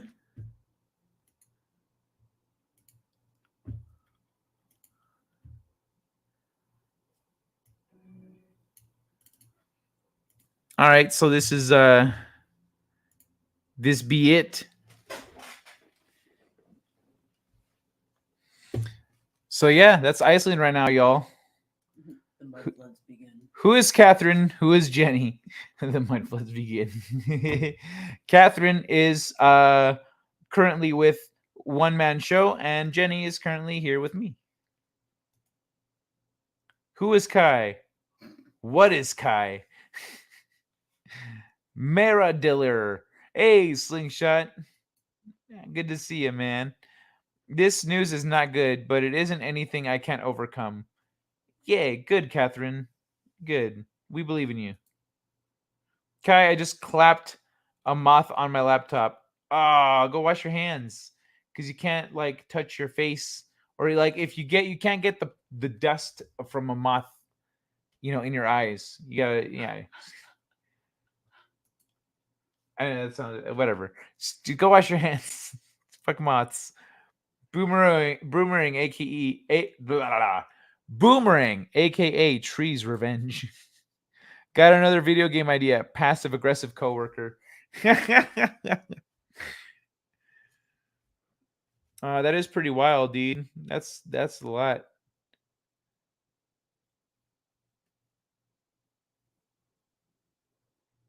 Dude. Look at Iceland getting bigger.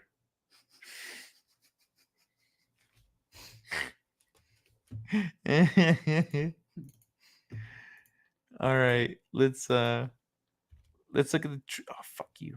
All right, let's look at the Tree's Revenge. There's another way to use boomerangs that most people don't know about. A wooden boomerang might not possess the many arms of a Swiss Army knife. It's not okay, but the uses of this ingenious tool by Australia's First Nations people are manifold. The wooden elbow-shaped instrument is popularly known around the world as an aerodynamic throwing stick, but depending on how the tool is made, it can also be used as a battle club, a digging stick, a hammer, a fire starter, a toy, a musical instrument, and even, it turns out, a sharpener of bone and stone tools. What?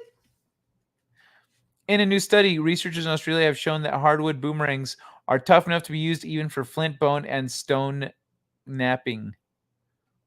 One of the authors members. Hold on, let's see. Let's see this thing.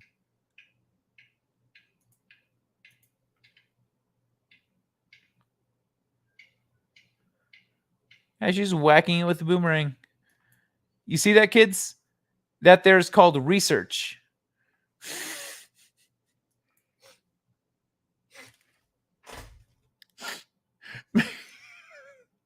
You too can be a scientist.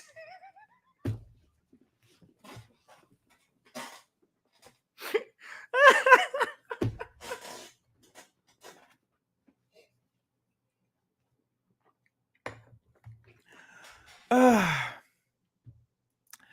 members of the displaced mob also share their traditional knowledge and some boomerangs with the authors. When expert knappers were given these hardwood boomerangs to use, they were able to flake away the edges of bone instruments. This left scratches on the wooden tool that closely matched those seen on older boomerang artifacts held in museums. Researchers previously suspected these markings were the product of wood tapping against stone or bone, and the new experiments show that this is very much a possibility. In our article, we put together traditional knowledge and experimental archaeology to investigate a forgotten use of boomerangs, modifying the edges of stone tools.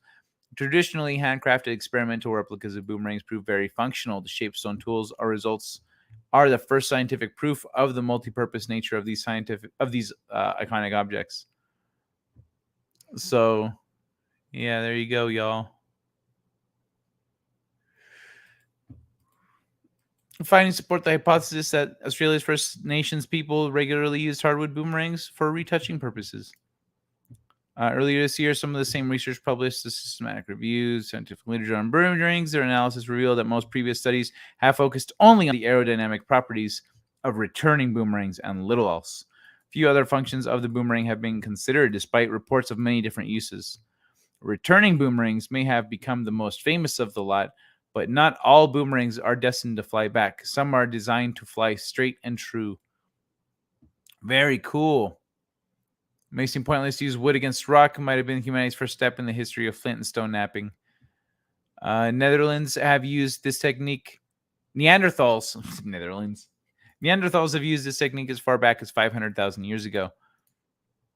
So, some hardwood being shown the same tiny clips across great distances, great lengths of time. Humans have been using hardwood objects to reshape their tools. So yeah, motherfucking boomerangs, oi. That's a bit of knowledge we didn't have before, ain't it? All right, we're gonna get into some cute shit real quick. I hope you guys don't mind. I hope you guys don't mind something cute in a minute, but let me catch up here. I have all the support I need sitting right next to me, Catherine. Every day gives me something new to appreciate about him. Well, you know what you can appreciate right now? The fact that it's Monday and he's there for you. Because I know the deal, Catherine. Friday, Saturday, Sunday. Sorry to give you shit. Ison getting bigger. Has that old man seen the volcano? Has the old man seen the volcano? I haven't seen that one. You know, it's Iceland. There's not really much up there, but I've seen the one in Hawaii. It was just on the other side of the pretty ladies in the grass skirts. They were dancing and looking so pretty. And there was a volcano in the background, but it doesn't really do much.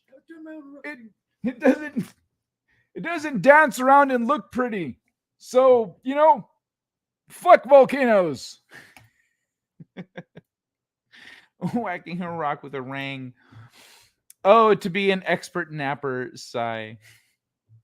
An expert napper. The older the wood gets, the harder it becomes. Ooh, good point. That's true. That's true. Oh, for they were making music. Boomerang does whatever a spider. Boomerang does whatever a spider can. And bluer. Invasion is the PC term for European settlement, FYI. Did the article say invasion somewhere? I must have skimmed over it. I don't remember reading it. It's 420 somewhere. Thank you. I will. You're right. It is I need to. Oh my God, y'all. All right. Well, shit. Oh my God, it is 420 somewhere. It's 420 somewhere. I'm gonna. All right, y'all. Handle your business. Here we go.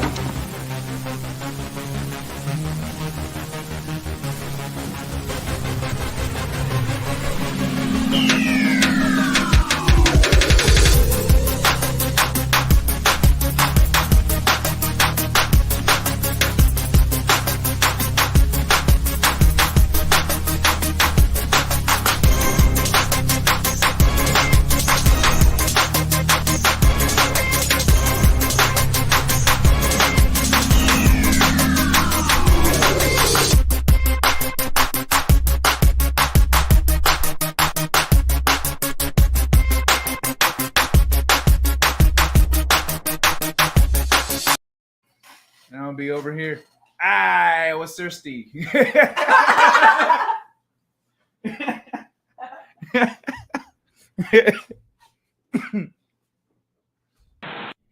Cookies? Yes, me accept. Me click yes, cookies. Where cookies? Cookies, cookies. No cookies. What is real? Me trust nothing. I was informed that it is Neanderthals because someone saw it in a documentary.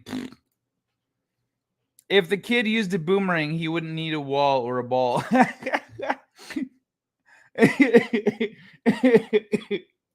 It's a good point, David Frank. Maybe that's how Australian kids forget about their cancer. They throw boomerangs instead of tennis balls. It's Tuesday. It is now Monday test time. When it comes to flint or stone, napping using rocks is not always the best option.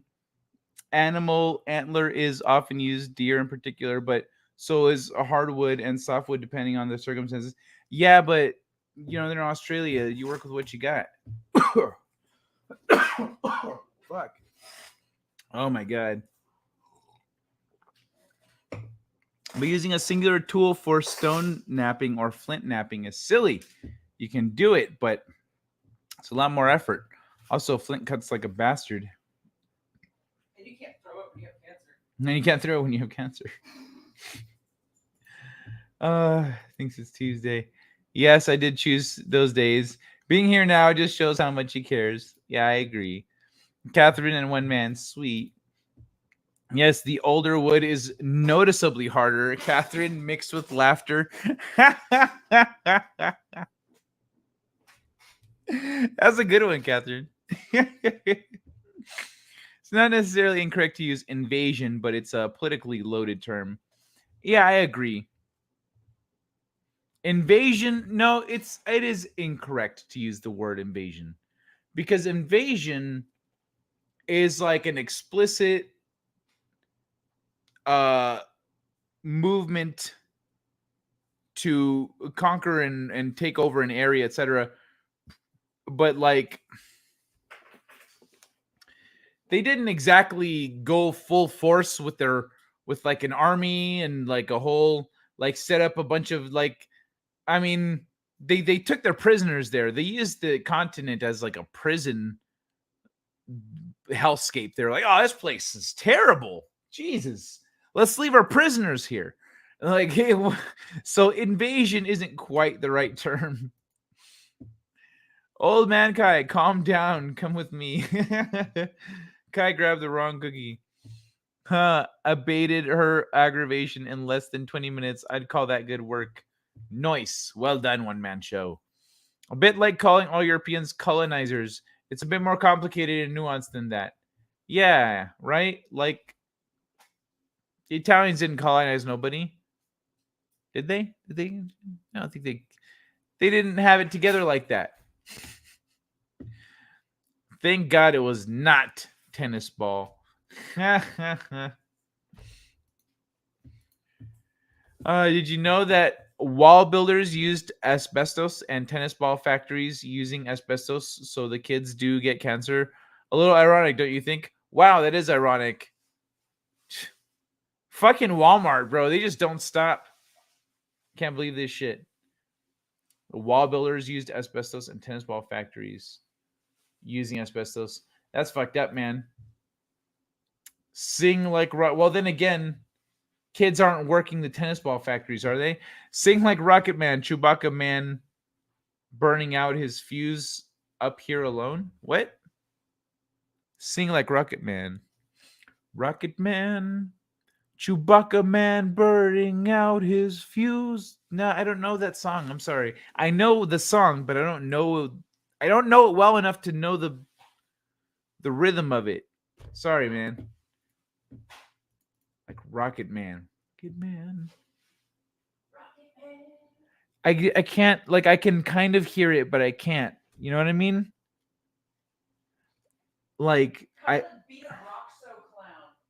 son of a what? Remember Roxo, the rock and roll clown? The rock and roll clown? Goodbye, snowy road.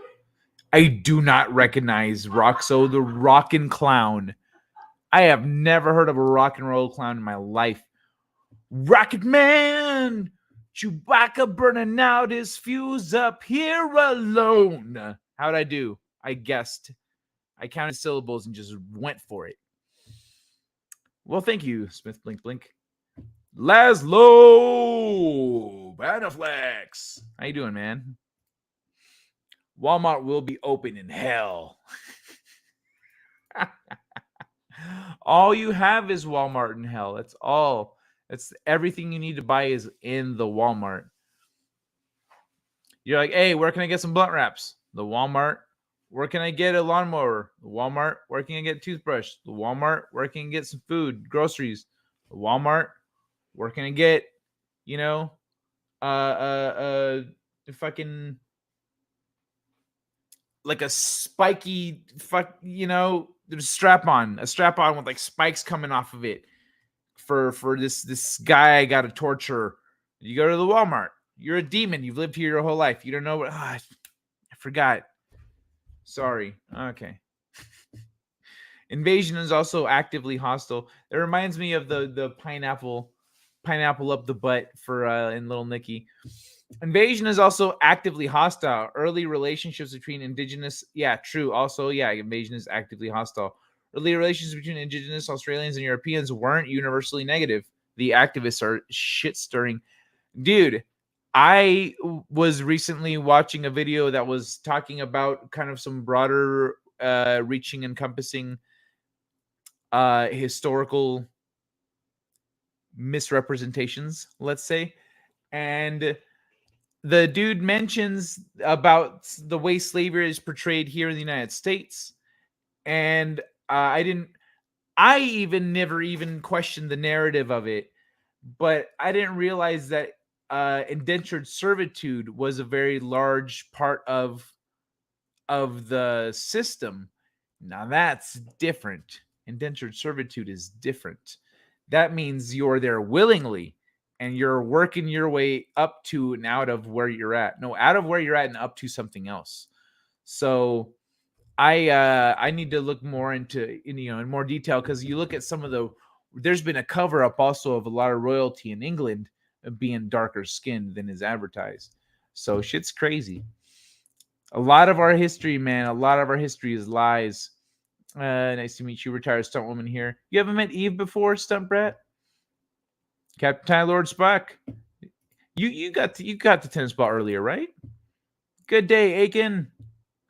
The Italians invented Rome. They conquered everybody, and Australia wasn't from good. And Australia wasn't from good. It was attempted to be civilized. Didn't work though. Oh, okay. I see what you mean.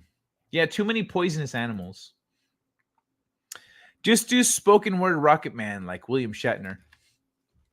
Yeah, I'm gonna be doing spoken words. Well, I guess it's not spoken word if I'm doing it in my Zorro voice, but I'm gonna be doing spoken word rap on here. If you guys have any songs that you want me to do in spoken word or like in my Zorro voice and like my ASMR Zorro voice or whatever, throw it out there. Throw it out there. I'll write them down. Now here I am trying to be helpful and considerate, and she wants to hear that song from me. Inaudible growling. No. That's not why we're here. It's not a Friday, a Saturday, or a Sunday, Catherine. Right now, you're here to be consoled. Stay focused. Early down to shoot off every morning. Early down to shoot off every morning. Is that the lyrics? Okay. Aiken, good morning, bro. Hugs. Missed 54 minutes. She who must be obeyed took me and dog for a walk. Ah. She who must be obeyed. You could have played. I know. I guess it's not. That's time to be spending together. You can't be like, yo, so babe, I want to show you this live stream. You're gonna like the song, the opening song. It's groovy. Oh, it's good to see you. Always censored. You can always rewind. I've had people actually go back. They go, hey, I just got here. I'm gonna listen at double speed. So they go back, listen at double speed, and catch up. Which is weird. I'm not saying do that. I'm surprised at that shit. But yeah, we've had some fun. We were talking video games in the beginning. We just did an article on Boomerangs. The next article is cute and also has snakes. So, yes, the kids they're not cute and snakes. Separate. You'll see right now. Yes, the kids are working in the tennis factories. Have you heard of China?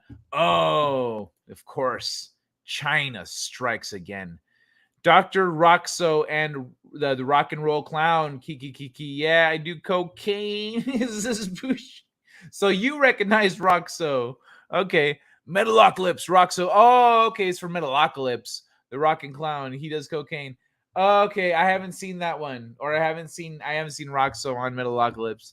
I need to watch more Metalocalypse. When Metalocalypse was on, I would catch it and miss it. You know, it was like hit and miss. And so it is my pleasure indeed. Nick, howdy, Nick. Just escape the kitchen. Where can I get a child bride? California Walmart. Nice. Hookers and jabs at Walmart. Hookers and jabs. A tennis ball. You get a tennis ball from Walmart. Oldsmobiles are in early this year. No shit. Oldsmobiles. Thank you, Eve. Oldsmobiles, huh? My local Wally World is always out of stock in the hooker aisle. Third day into fast, halfway through first day, I found out fasting fixes the last of long COVIDs. No way. Note to self: listen to the little voice in head. Jenny, hold on. I'll be right back, y'all. I'm gonna do a thing. I'm gonna click a button. I'm gonna do a thing. You recognize that famous sign, huh? Oh, yes, senor. It is a number 2. That is not a 2, that is a Z. Oh, if you say so, senor. But in the school, that is how they teach my granddaughter to draw too. Well, I say it is a Z for El Zorro. Zorro! Oh, Zorro! Oh, Zorro! That is a little more like it. All right.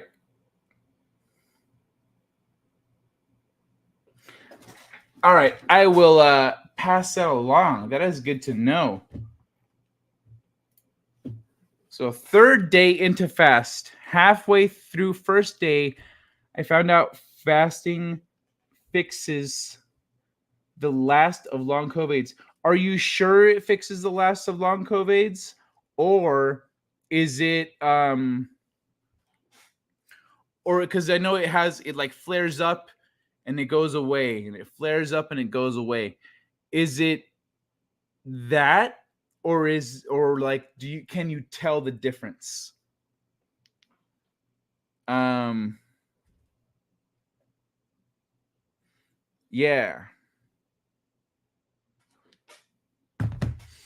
That's interesting. That's fascinating. Always censored. Thank you for that. I've been clearing out the food in my fridge, so because I fucking spent money on it. I'm not gonna let it go bad. Lag. Am I lagging? No, it looks fine to me. All right. Anyway, I don't like wasting food, so I'm going through my food first before I start trying to fast. But did not know. Okay, dude, that's sick. Then again, I haven't been there since they imposed their COVID's regulations. By the way, hello everybody that's joined in the last little bit here. Thanks for hanging out. Hey, McCabe. Let me see. More hugs. Captain Time Lord Spock, Rome never conquered Scotland. Damn right they didn't. There's an Aussie guy who by rights lineage should be on the British throne. Yep, I know about that. But the Germans took over. Wait, what? Should be on the British throne, but the Germans took over. Has nothing to do with that. The guy who should be king of England right now and who lives in Australia, the reason that is the actual official royal lineage in England. What happened was an illegitimate king took the throne and was not properly challenged and remained, and that knowledge was very much hidden, and so he remained as king, and then his lineage is the one that we see today in the throne. But the Plantagenets are the ones that are that should rightfully be king. So the people that family that's in Australia right now, they should be the British royal family. But in order to do that, they have to have I think they have to make a claim. They have to essentially take the throne. So they would have to show up with an army. Like they're not gonna, you know what I mean? They're just kind of fucked there. In fact, the Picts got Hadrian's Rome to build a wall and pay for it.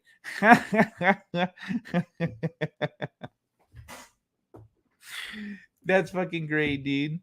This is where all us rocket scientists come to relax.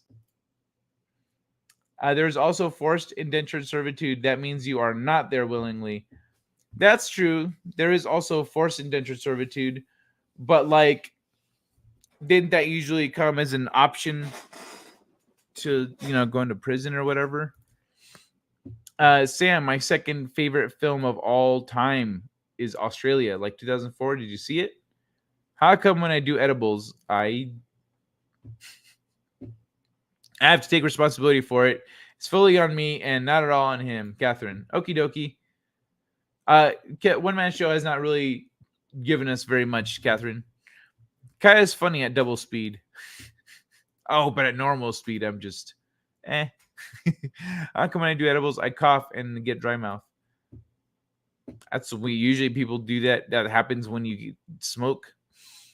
Double speed, you can do that. Guess I am too much boomer. Yeah, down here are the options. Subtitles, settings. Under settings, you click settings. This is playback speed normal. You can go all the way up to 2. 2 is the fastest. That's true. He's kind of funny to listen to at 1.75 speed. Australia was decent. It's been a while since I've watched it though. Click the settings cog. Okay, yeah, there's the playback speed option. Hey, Nick and Sam, missed you earlier. Starve a cold and feed a fever. Watching Kai tonight is like watching some of those old Hong Kong kung fu movies. He's out of sync. I know that's not hitting everyone. Not everyone is seeing that, but how many people out there are seeing me out of sync right now? I heard fasting for 42 days is really healthy. You should try it. You should try, then look it up. You should try, then look it up. See, the thing is, with fasting, you can fast for for a decent extended period of time, but you can still drink water and you can still drink your nutrients. So you can if you can drink your nutrients, as long as you're not eating solid food, you can still drink things to get nutrition. So you're just not giving your stomach things to digest. You're not making your body put out different kinds of enzymes that break down physical material and stuff like that. How can I judge if it's for a Z or a 2? If it's too dark, I can't even see. Sam, it's awesome. Watch it again. I was set to 1939. It's very Hollywood, very stylized, very Baz Luhrmann, Elvis, Moulin Rouge, etc. Even doctors are catching on. Search for FLCCC. Fasting bumps immune system, clears up the lingering symptoms that last months. Yeah, oh no, dude, yeah. Even doctors are catching on. Search for FLCCC. Oh, you know what? Fuck it. FLCCC. Oh, Frontline Critical Care Alliance. Okay, thank you very much. Yeah, dude, it's one of the reasons that I think there's a big spiritual movement coming to the world. Like a lot of these old traditions, and we're gonna find out the scientific benefits to fasting and other things that it's just gonna proliferate and it's gonna grow from there. So my beloved McCabe's bros are real bros. You didn't know that, Stunt Brett? Goes all the way back to Henry VII and the Princess in the Tower. Oh, okay, cool. Thanks for the clarification. This weekend, we tried watching an Australian series about vampires. I believe it was called Firebite. Didn't really appeal to me, but Catherine says she liked what we watched of it. Try watching an Australian series about vampires. Australian vampires, huh? I'll have to look it up. First, I've heard of it. I'm not watching, I'm lurking. My favorite film, guess? If I Only Had a Brain. If I Only Had a Brain. How have you been, Stunt Brat? Let me see. An Inconvenient Truth. Oh, sweet. I caught up to the chat. Won't you die if you fast for that long? Starving to death would take more than 3 weeks. then that saying is wrong. That's true, but as you could still drink things. So like you could juice, your stuff, or you could you know, yeah, prune juice. You don't have to actually eat prunes. You don't have to digest that physical matter. In the series, Europeans brought vampires to Australia and they took up residence in abandoned opal mines. Sam is the father of Nick. So now Sam and Nick are actually just two heads on one body. That's the thing. They call themselves twins because it's easier. All right, let's get on to this shit. Cottonmouth turf war turns comical when a raccoon wades in the middle of North Carolina marsh fight. So yeah, this shit happened. A snake researcher documenting a venomous cottonmouth turf war in North Carolina saw a tense fight turn goofy when a self-absorbed raccoon wandered into the water. Video posted on Facebook by herpetologist Frederick Boyce shows at least 5 adult cottonmouths, each 30 to 35 inches long, were in the water when the raccoon made the clearly unnecessary decision to join them. It is seen coming within a few feet or two entangled cottonmouths before exiting the mud without so much as a scratch. I think I was too surprised to be amazed. Oh, look, and here comes a raccoon. Before the animals have shared these animals have shared these same habitats for endless millennia since long before the first humans arrived. They each keep to themselves and mind their own business, and for the most part get along very well. Oh, there's no... I want to see the video. Cottonmouths, also known as water moccasins, and raccoons aren't considered to be fierce enemies. Adult raccoons can weigh up to 25 pounds, which is too big for a cottonmouth to eat comfortably. And raccoons are lazy hunters that will eat snakes but prefer to avoid conflict, pest experts say. The snake battle, which lasted more than 10 minutes, was recorded in a coastal woodland area that is featured on a Facebook snake search page called Cottonmouth. 25-acre spot, yada, yada, yada. Cottonmouth acres more than 11. Okay. This includes commenters who applauded the raccoon for minding his own business in an awkward moment. Let me see. I can't make it big. A couple water moccasins going at it.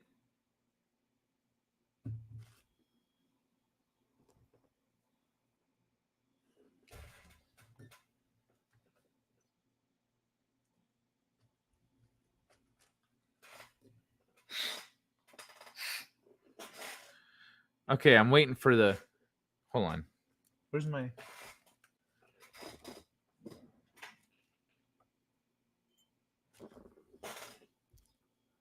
Is this the whole... Is the whole 8-minute video? Son of a bitch.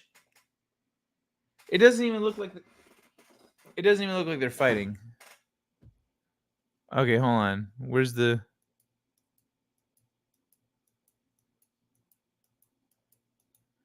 We're not going to watch this whole fight. Especially since it looks like they're just hugging very aggressively.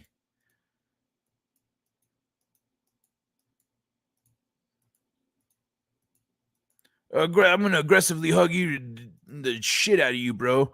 Oh, yeah? I'm going to aggressively hug the shit out of you, bro. Oh, yeah? Bring it on, bro. While this guy's watching, like, yeah, hug him harder. Yeah, hug him like that, boy. Get him.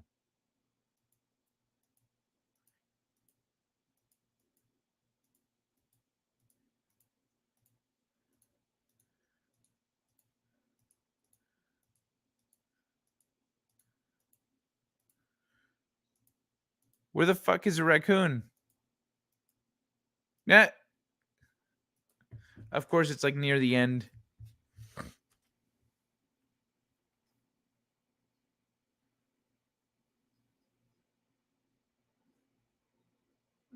He just walks by. Does not give a shit. Sees the guy, is like, oh. All right. So they just like stay out of each other's way.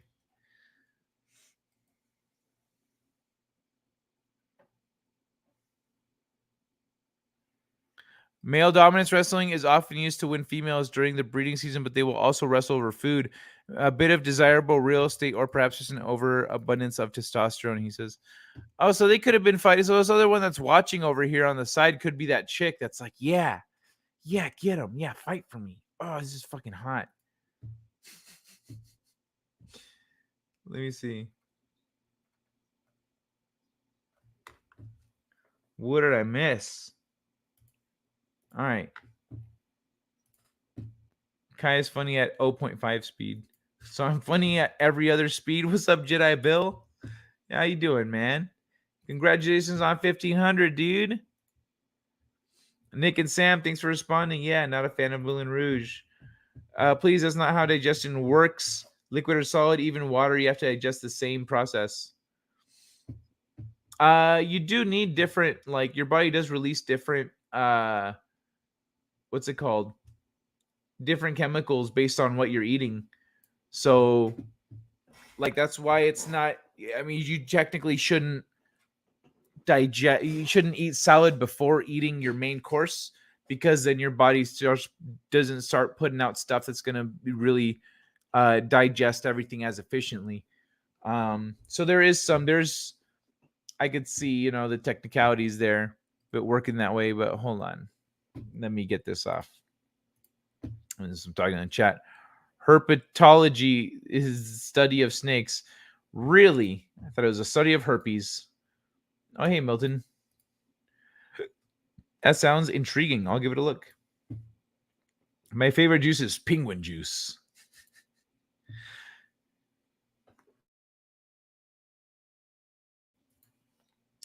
You should make your own liquid food. How to clip off food feed for a tube down my neck for 18 months. It's really stupid to play with a science to it. You should make your own liquid food and clip off. There's a Soylent if you want liquid food. I actually used to drink Soylent. How to clip off food feed a tube down my neck for 18 months.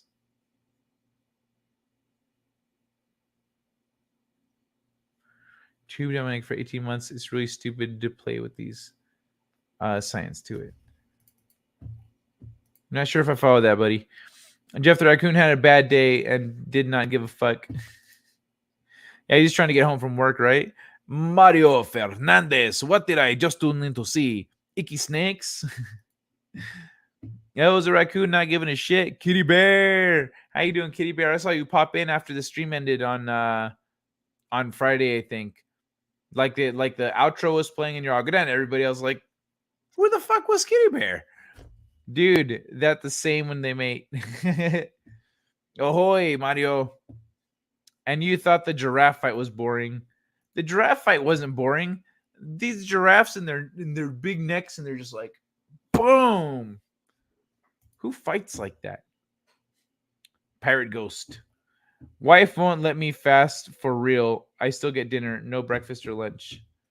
Why won't she let you fast for real? Well, then it's not. You're doing daily fasting. At least it's a one meal a day. I've heard that's really healthy. That makes sense because it's intermittent fasting. But yeah, man. If you want to fast for real, you should I just do it. Just do it a couple days. Be like, baby, let's just do one day. I'm just gonna do one day. It's because she's worried about you, huh? She's like, no, you need food, motherfucker. Snake orgy, how nice.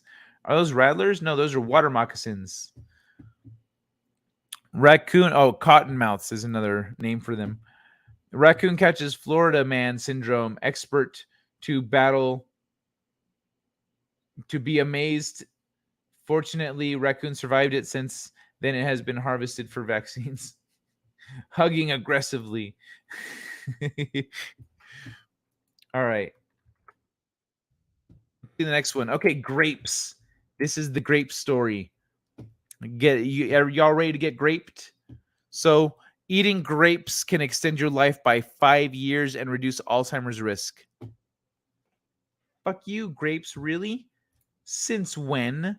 one-man show would eat once or twice a week if I let him get away with it, Catherine.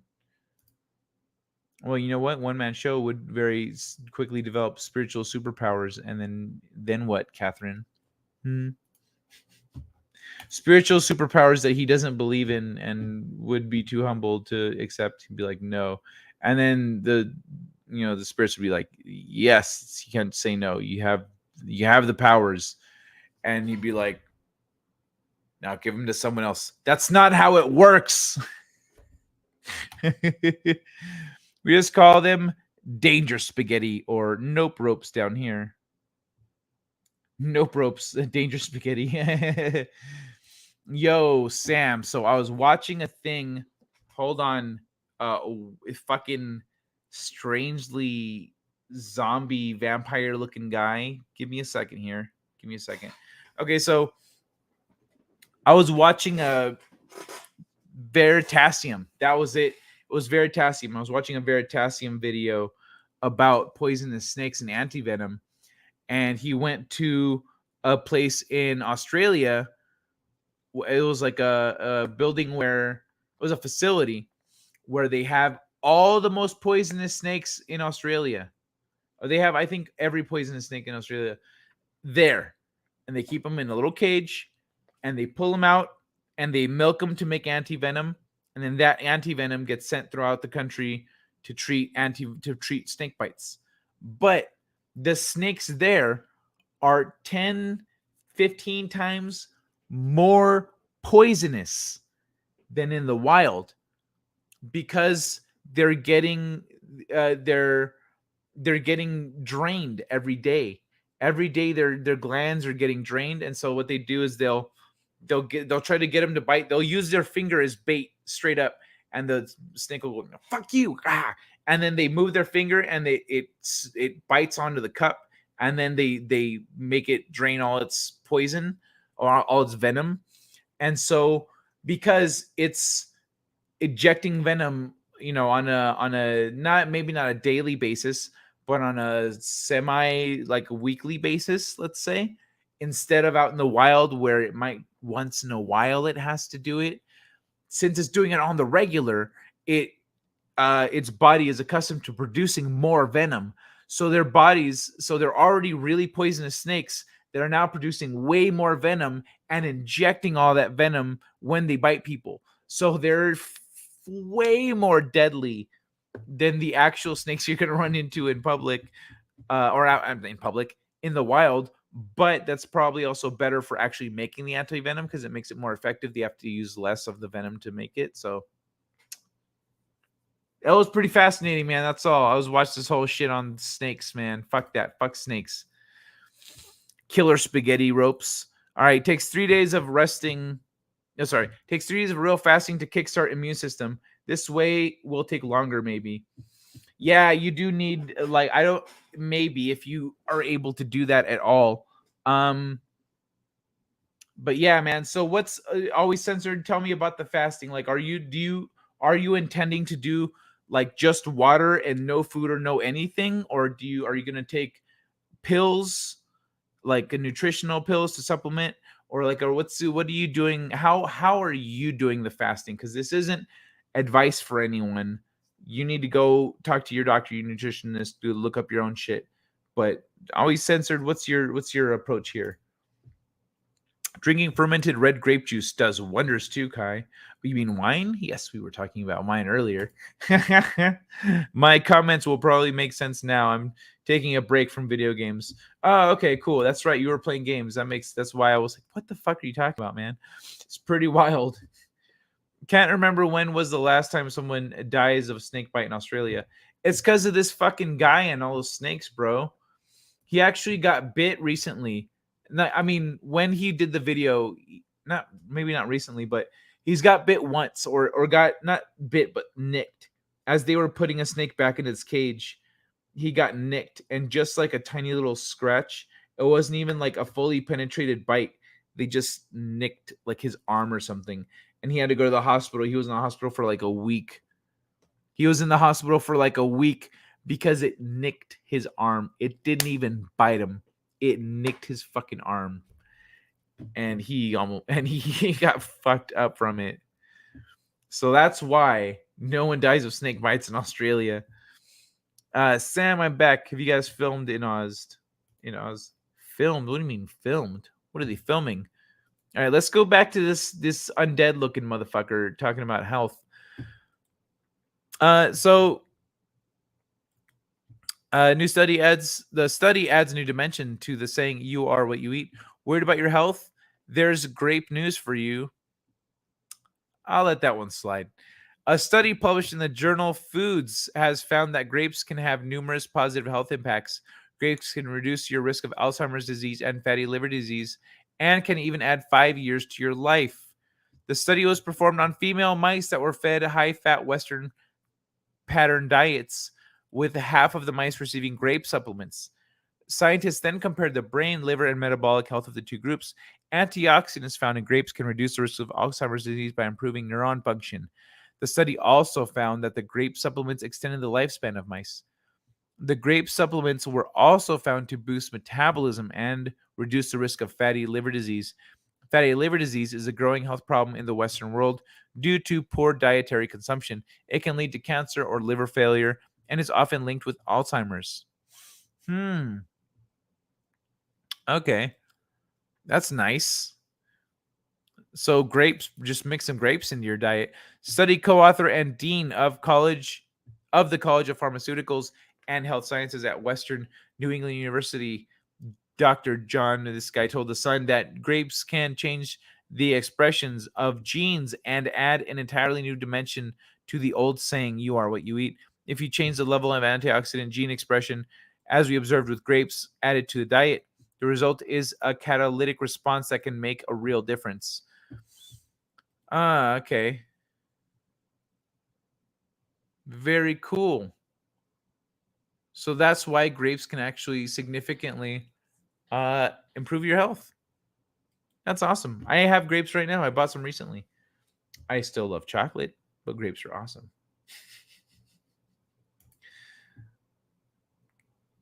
We're not filmmakers, but we know plenty of films are made in the Gold Coast, 1 to 2 hours drive from where we live. Chuck Norris got bit by a snake after 3 agonizing days. The snake died. So does that mean these grape aficionados turn into raisins if they're out in the sun too long? Catherine. Aficionados? They're not grape connoisseurs. I have been taking Swiss Daily Immune for years. Just doubled up and take vitamin D. Was close to curing. Fast to finish it. Long CV didn't affect me as much as others. I've been taking Swiss Daily Immune for years. Just doubled up and take 4 vitamin D now. Was close to curing. Fast to finish it. Long CV didn't affect me as much as others. Yeah, I know some people. I know there's a lot of people having issues with that. There's also a lot of people dying of unknown causes. Fuck that. Does that mean I'm going to wake up looking like a cinnamon roll? That'd be pretty sweet, wouldn't it? I'd say she's feeling a bit better now. Did she share the news with you? Did y'all have a chat? Or is it just she's just feeling better? Sam agreed about Moulin Rouge. Too many jerky shots, among other things. My daughter loved it. I just added grapes to my diet. Got signs of both those. Got signs of both those. Oh, you got signs to add grapes to your diet? I had like a thought when I was at the grocery store. I was like, I should get some grapes. Grapes are easy. They're delicious. I don't eat them enough. I want low effort foods, so like grapes are a great snack for low effort. I had a high school student that traveled to Thailand and was into snakes. A Russell Viper almost ended him. Scraped him with the fangs and his arm turned black. Oh my God, that's necrosis. Oh shit. Damn. Holy shit. That's nuts, dude. Is he okay? Did he lose the arm? What? Like, is he good? Fuck, dude. California grapes. Hey, everyone. What's up, Rumble and Humble? I like the red grapes. Yeah, me too. Big red seedless grapes. The green ones are purple ones are good too.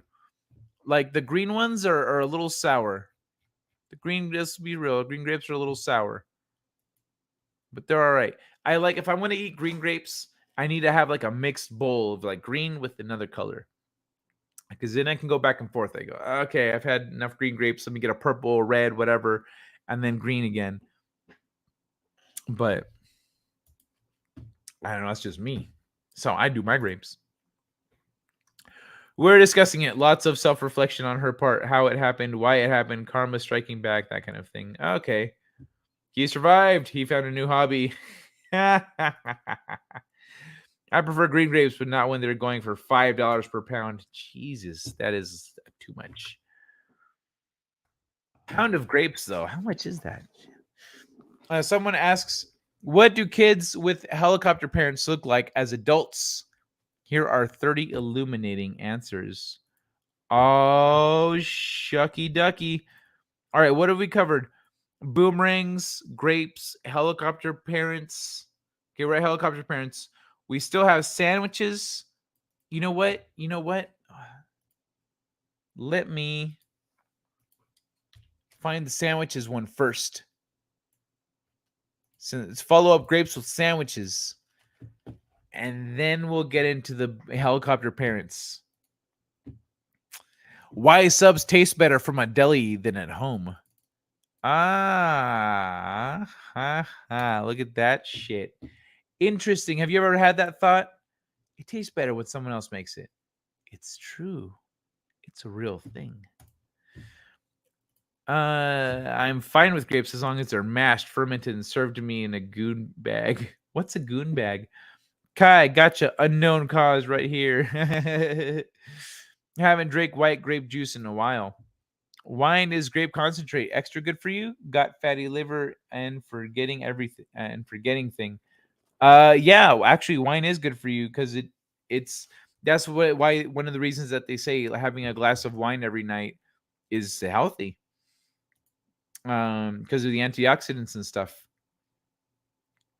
amongst other things, if I recall right. Grape juice plus. Who is Zira? Zira grape juice plus. Bag of 8 oranges, $11. Fuck. Food always tastes better when a certain someone makes it for me. Yeah, that's a real thing. Oranges, well, I mean, I'm pretty sure One Man Show is a great cook, but oranges are going for $1 each here. Goon bag sack, the silvery bag you get in box wine. Oh, okay. I don't buy box wine, so I didn't know about that. Lemons are 2 for $3. How could you have had a V8? Okay, let's check this one out here. Why subs taste better from a deli than at home? That shit looks so good, though.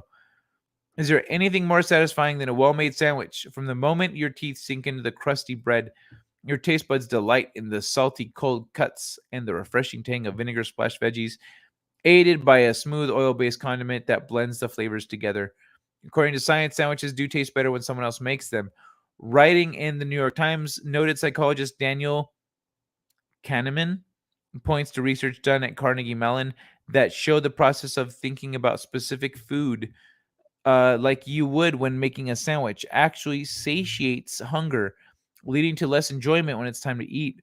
While it's hard to argue with science, this primer for the sandwich obsessed will help break down the deli-made deliciousness. Maybe you can even replicate it at home.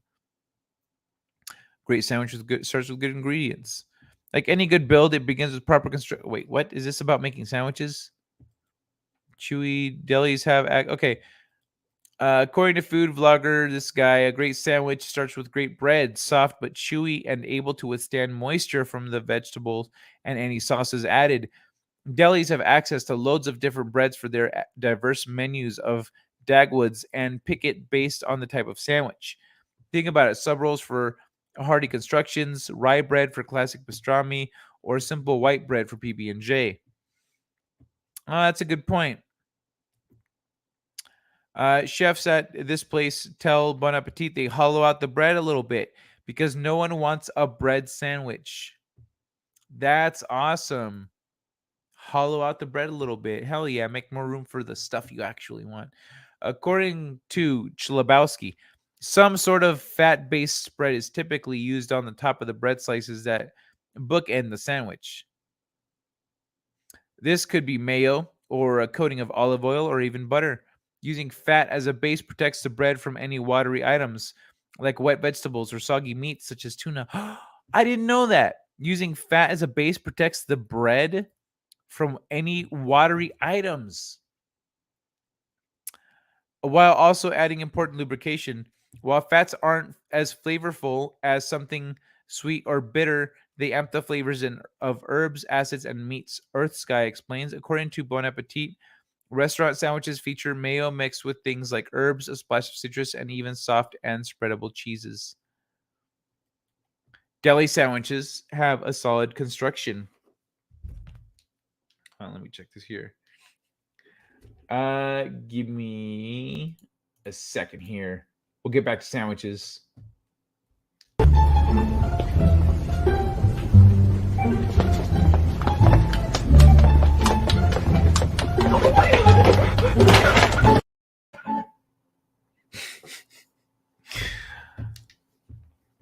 Okay, so delis have sandwiches. Deli sandwiches have a solid construction.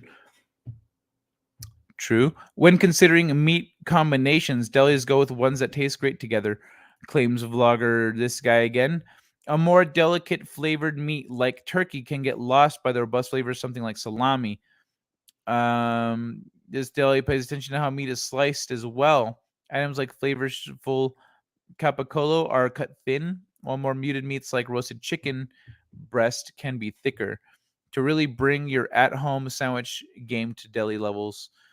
Okay, so there's also, it's not just other people making it for you, it's actually the ingredients and how they put the sandwiches together.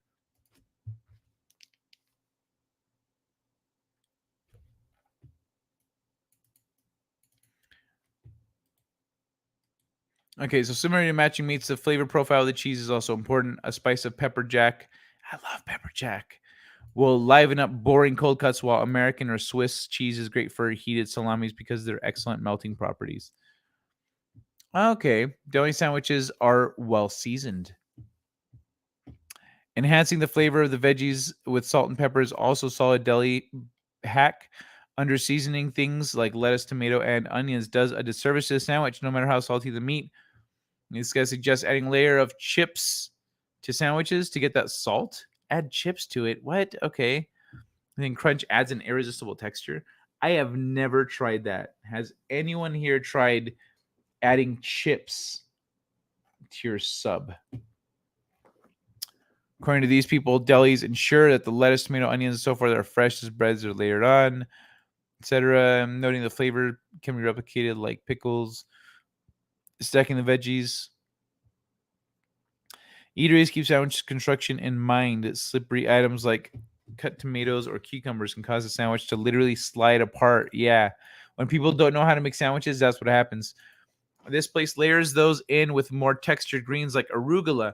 Once the sandwich is made, this guy points out that restaurants wrap it tightly in parchment or wax paper before slicing it in half. The paper not only holds the sandwich together, but also helps marry the flavors.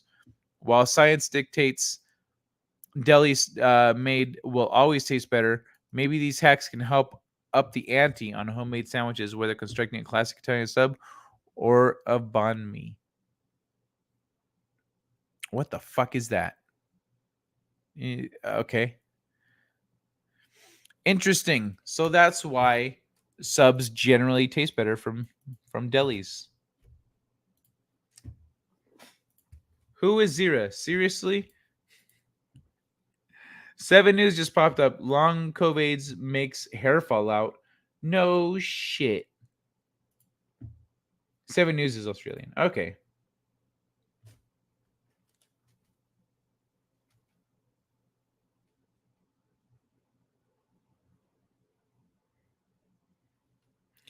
I buy box red wine for less than euro still.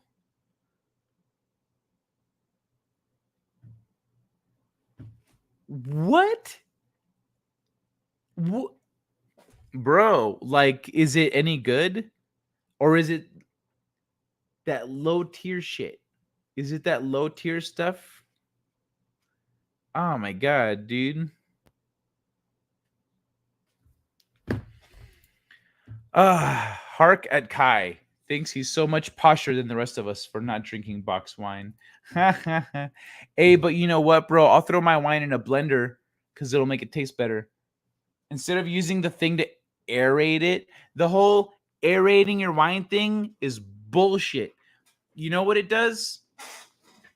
When you use those things to aerate your wine, when you're pouring out your wine into a thing that then swooshes it up, that sloshing up of the wine is actually what's making it taste better.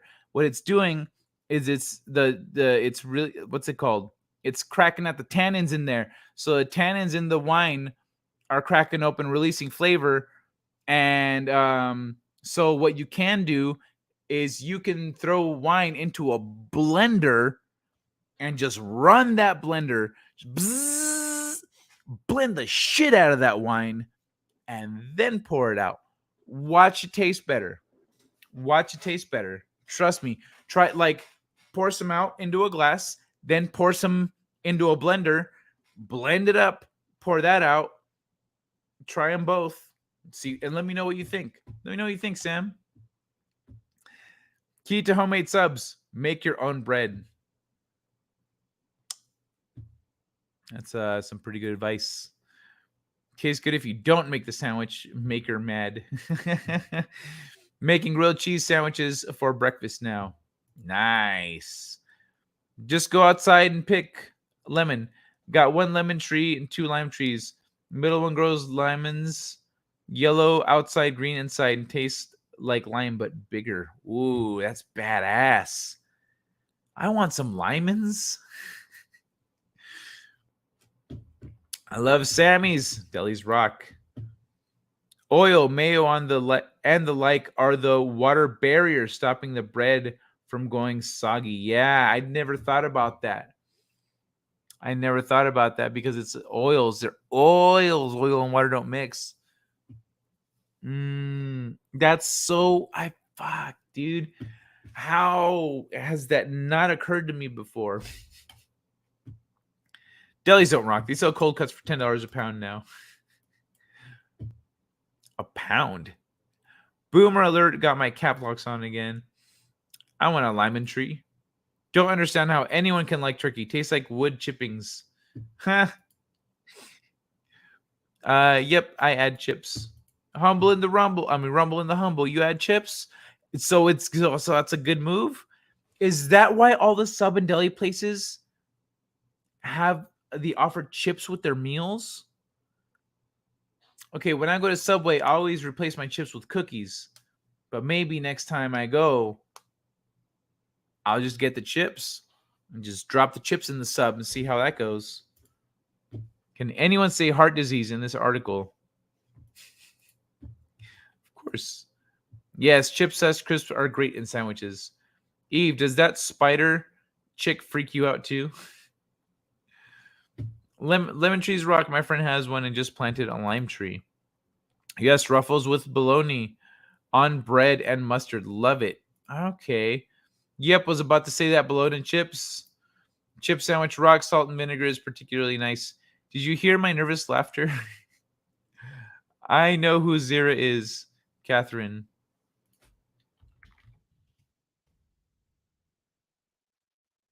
Oh.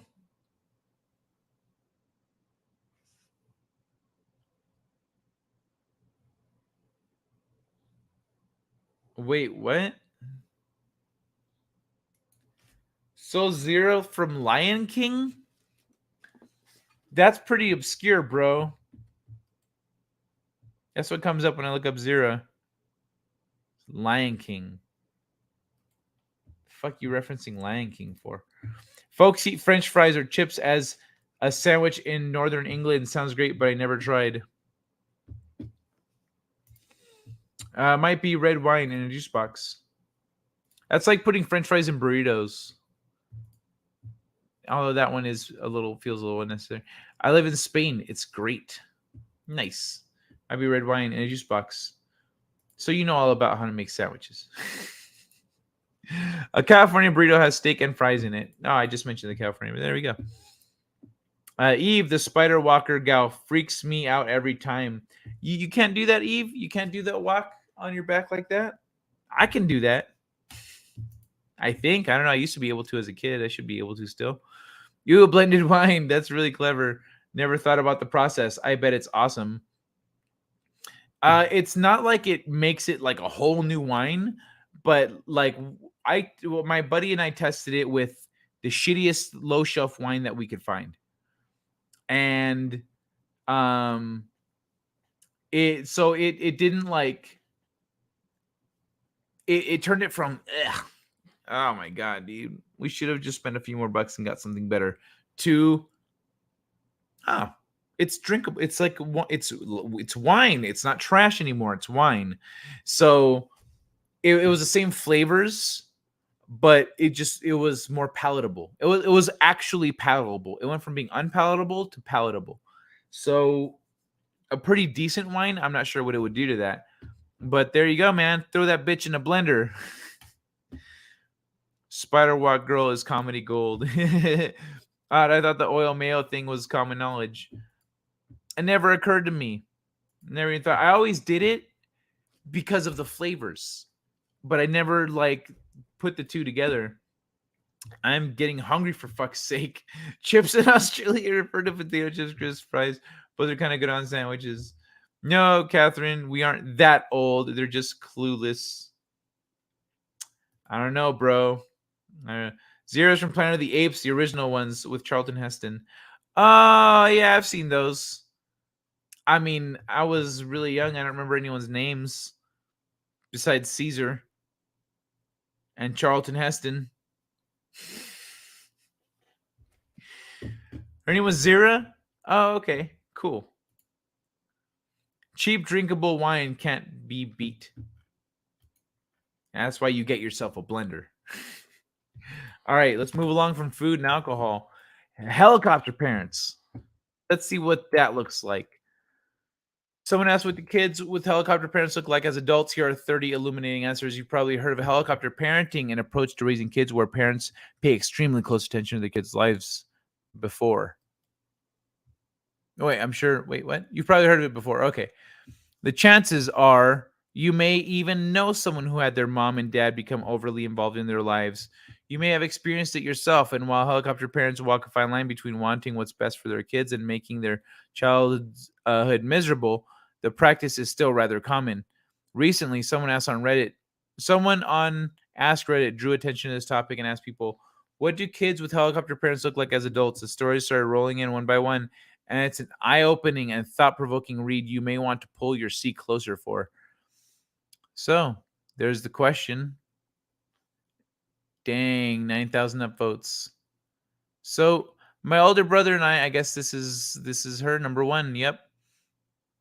My older brother and I moved out as soon as we turned 18. He moved to the opposite side of the country. I moved 3 states away. He still keeps low contact and is still on the East Coast. I came back home when I became homeless at 25 and noticed that while we were gone, my mother, the helicopter, had done a lot of soul searching and realized that her controlling nature pushed her kids away. She's been in Codependent Anonymous for almost 8 years now, and I'm happy to say for the first time in my life, I enjoy spending time with my mom. Took a bit, but I was able to transition out of low contact. Wow. So being that way, people probably told her all those years, like, to lay off her kids. And then as soon as her kids turned 18, they fucking bailed and she never heard from them. Never hears from them, never sees them. She was forced back at 25. And she found out that in those intervening years, her mom had done soul searching. That's great. That is really good to hear, but that's what happened. So in this instance, the parents paid the price. Let's see what happens in the rest. Well done to your mom. It must not have been easy for her. To find out more about helicopter parenting, how it affects the well-being of a child, Board Panda spoke with this person, a licensed clinical psychologist and Jungian psychoanalyst who provides psychotherapy, psychoanalysis, and consultation. Marlo is also a professor of clinical psychology and the department chair at Notre Dame, etc. She frequently sees. I'm moving along. They tried to ground me. Number 2, they tried to ground me after I came back from serving in the Marine Corps. Oh my God. Oh my God. They tried to grow. Wow. Tried to take the keys to the car I own and prevent me from getting an education. Told my mom she can pound dirt and told my dad that if he didn't fix himself and stand up to my overbearing mom, I'd never talk to the two of them again. Then I got in my car and drove off. I was homeless for a minute until I saved enough for an apartment. You'd think that me moving out and being homeless instead of living with them would be the thing that made things click. No. After about a year after my move out, I'd reconnected with my family and agreed to take my mom to her aerobics class one day since her car was in the shop. Well, I drive about 10 minutes before she lays into me about my life choices, etc. I pulled the car over, looked at her, and said, "Get out." She looked stunned. I just repeated myself and added, "Now." She got out. I drove off to my apartment, played some Counter Strike Global Offensive, and she got her much needed exercise. Damn. Okay. So it looks like the parents always pay and the kids always seek independence. My mom was pretty bad helicopter mom. I'm 27. I was fortunate to have aunts and uncles who modeled a different kind of parenting when I stayed with them, and good friends in college slash just after college who taught me a crash course in life. When I went to college, I couldn't make more than box mac and cheese. I couldn't drive. I had never done my own laundry. Phone calls paralyzed me. Somewhere around age 2021, it dawned on me that my mom was misrepresenting how scary being an adult was. She made everything more difficult for herself, paying bills by phone instead of automatically, double checking her checkbook by doing the math by hand first and then with a calculator, washing dishes by hand and then putting them in the dishwasher. That's just dumb. Letting laundry pile up and then doing 5 loads a day for 2 days, etc. When I paid my own taxes, filed my own FAFSA, unclogged my own drain, and just tried recipes without caring if I messed up, something clicked. You can give many things a try with minimal permanent consequences. Dumber people than me can cook, drive, vote, pay taxes, etc. So why couldn't I? I now have 2 graduate degrees and I'm about halfway through a doctorate. I am happily married and do the bulk of the cooking and running the household. I can drive, even though I'm still a fairly nervous driver. I make phone calls all the time. I can have my advisors point out something I did wrong without having a meltdown. I kept a cat alive for 2 years and she's doing great. I gave my mom's anxiety back to her and let her handle it. I'm doing just fine. Anxious, suffocated helicopter parents have this unrealistic, so this is number 4, have this unrealistic expectations but refuses to accept that their children are now adults. I'm 23. Last year I rented an apartment near work. I could finally breathe properly, but I still have to text her when I step out of the unit, when I reached the office, when my shift is done, and when I finally got home. If I forgot to text or if my messages didn't go through, she won't stop calling me until I answer. The signal in my apartment is poor, so I really have to go outside to get a signal bar, to get a single bar. One time she kept calling me, but I was asleep, and since there's almost no signal and I'm not receiving any of her calls, when I finally went out, that's when my phone rang. She told me she's already on her way to my workplace just because I didn't answer her calls. Now my hand shakes and my heart always drops when I hear a text or call, even if it's not from her. That's how my mother is affecting me. That's ridiculous, dude. No, you have the right to use that word. Yeah, that's fucked up. That is beyond, like, no, you need to draw some hard lines with people like that. Moreover, helicopter parenting can be especially destructive because it involves activities that may masquerade as forms of good parenting and involve actions that lead to greater outward success for one's child.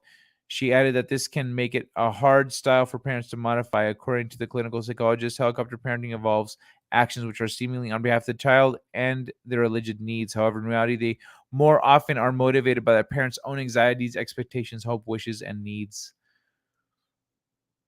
Huh. That's fucking nuts. That's got to be photoshopped. Or oh no, it's the shadow, it's the sunlight probably. Okay.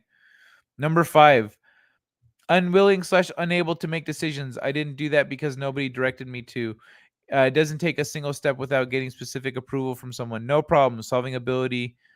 No problem solving ability whatsoever. Just wants to be told exactly what to do. Oh, so this is just a checklist of somebody with a helicopter parent. Lack of autonomy. So unwilling to make decisions. I didn't do that because nobody directed me to. Doesn't take a single step without getting specific approval from someone. No problem solving ability whatsoever. Just waits around to be told exactly what to do. Wow, that's fucking useless. What a useless human being. Jesus, dude, these are kind of fucked up. Let me catch up here. Come on now. Kai, double dare you to do the spider walk. I already did the spider walk. Did you want to see the spider walk again? We can. We can do that again. Helicopter. Why do I feel this will be super cringe? It's not quite cringe the way I imagined. It's like kind of sad. Kind of sad. Oh, thank you, Stump Brat. Ooh, excuse me. I wanted to send my love to you too, and then I got a hiccup, like a big one. It's weird. People know who Dr. Forbin is, and that movie came out 2 years after the first Apes movie. I know who Dr. Forbin is because Dr. Forbin comes into my chat sometimes and says hi. I was like that. You were like what? The kids or the parents? Oh, you were a helicopter parent? Oh man. What how did you fix it? You said was. How did you go about adjusting that? It's just a movie. Oh, it's just a movie. I'm sure they've seen tons you've never heard of. It's fair. But I have seen, I think we've all seen Planet of the Apes. It's just been a long time. And it didn't, I watched it when I was younger and it wasn't impactful in the way that I'm like, oh man, remember when Zira and Caesar were like playing hopscotch? Yeah, I know that's not what happened, but you know what I mean? Wow, grounded Marine. Right? She tried to ground a Marine. What the fuck is wrong with you? Get bratty at random times. Lucky you, Kai. Much love. Hugs to you, my beloved cat. Oh, yeah. Oh, chat. Oh, chat. I thought you meant this guy right here. Ah, my beloved cat. Lemon juice alkalizes the body, gets rid of acidic blood, etc. Okay. Wait, where did the lemon juice come from? I know we're talking about a lemon tree. Alkalizes the body. Arg, mateys. Going surfing, fun hanging out. God bless you all. All right, Mario, you have a great day, man. Have fun out there. Helicopter parents is a form of narcissism. Children, they make mistakes look bad on them at a subconscious level, hence the Jungian reference. It's a form of narcissism. Yeah, dude. Yeah, that's fucked up. That's what we're seeing here with some of these people. The right half of what Wood's photo looks like the drive up to my house. High acidic changes gut bacteria. Gut bacteria affects brain. Don't drink soda. I used to drink a lot of soda. I used to drink soda every day. Brats are fun. So let's see what's next. Number 6 with the red hair. Friend of mine has a big time helicopter mom. He has never paid taxes. He's 23 and his mom handles everything. Recently, he moved from his hometown to Austin so he can attempt to be an adult. His mom moved to Austin less than a week later. Jesus. But other than that, he's the most depressed guy I know. Fuck. A stalking, controlling helicopter mom. No wonder he's so depressed. He's depressed. Poor man. I hope he moves again without telling her where he lives. Yeah. Yeah, that's what you gotta do, dude. That's fucked up. He could even still live in Austin. He could just be like, I'm moving to another state. Oh my God. My best friend grew up with controlling helicopter parents, and there's a lot of things she never learned because they never taught her. My husband and I have been teaching her basic financial literacy because her parents never helped her build credit, never let her have her own bank account, never let her apply for a credit card. They controlled everything, so she had to unlearn a mindset of spending any money you do have on hand ASAP. Oh, they controlled everything. So she had to unlearn a mindset of spending any money you do have on hand ASAP. So essentially, she was like a pirate. She's like, no, any money I have, I need to spend it like right now. She also struggled with honesty. In her household, lying was second nature. The best way to get out of any problem was to lie. This caused a lot of problems for her because she would lie to fix things, cover things, or get out of things in her other relationship. That took a long time and a few destroyed relationships to really unlearn. Jesus. Household lying was second nature. The best way to get out of any problem was to lie. This caused a lot of problems. She also struggles with impulse control. She's much better now, but she used to make a lot of bad choices simply because she could. She wouldn't stop to think through if it was a good idea or not. We're in our late 20s. My husband and I have served as a lot of her safety net and support over the years. Her relationship with her parents and herself have gotten way healthier, so now she's living on her own, supporting herself and making smarter choices. But oof, those early 20s were a rough time. Thank you for being a positive influence in her life. It's important to understand that helicopter parenting is not just a mere parenting style, but that it can be intrusive and controlling of the child, their experience, and self-expression. Murrow told us it can interfere with natural development and unfolding of one's personality, coined by psychoanalyst as the process of going on being. When going on being is impinged upon, it can lead to the development of a false self. Honesty. So number 8, honestly, just an anxious mess. Every job I've had, I've been constantly afraid I'll mess something up and be a disappointment. It's honestly paralyzing. Eventually, when I got married, I just kind of gave up on having a career and became a housewife. Still constantly anxious. I don't measure up, but at least my husband is willing to reassure me. My wife has a helicopter parent. So this is number 9. My wife has helicopter parents, and I constantly have to argue with them. We are in our mid-30s. When we visit, they plan our itinerary to the 15-minute block. Stopping for lunch as a family is not allowed unless previously approved. They have tentacles that reach out through churches to check on us. Wow. When my daughter was born, a stranger to us. When my daughter was born, a stranger to us came up to us in a restaurant, picked up our newborn, and walked away with her. I had to chase her down. She told me my wife's mother had told her to do so. She was over 1,000 miles away. What the fuck? We attended their church once. Again, we are in North Carolina and they were in Maine. A strange family came up and questioned why my wife uses a breast pump and told her it makes her less of a mother. There is no way they could have known without someone telling them. My wife's siblings are all dude. This would not go over well with me. These parents would get a fucking earful. Not just an earful. I would hurt their pride. I would make them cry and question themselves. Fuck these garbage people. And of course, they're like hardcore church people, which are exactly the kind of people that drive everyone away from religion. There's no way they could have known without my wife's siblings are all struggling, can't do anything for themselves. I own their cars and they make payments to me. I pay for their car insurance.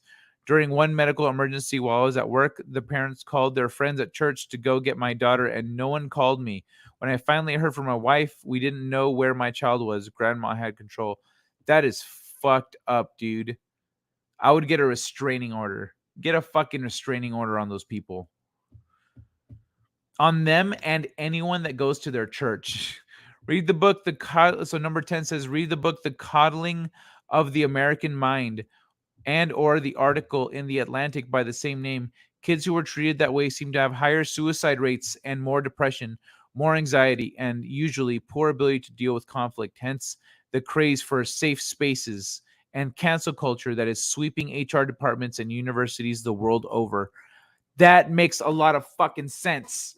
All the motherfucking helicopter parenting that everyone was like, dude, these fucking helicopter parents, everyone was making fun of them before. Now those little bitches grew up. Would upvote more if I could.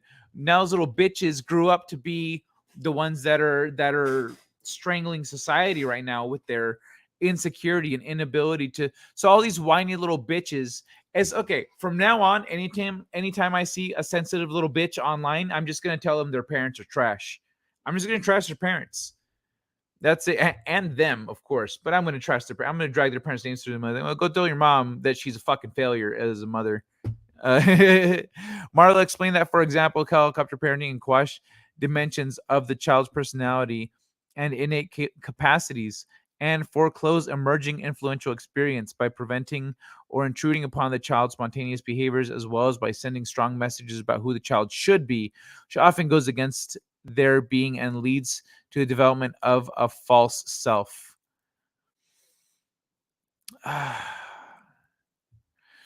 So she added that helicopter parenting is a form of parenting that involves acting and doing in contrast to relating and understanding. It consists of actions that can supplant and take away from communicating and being with the child.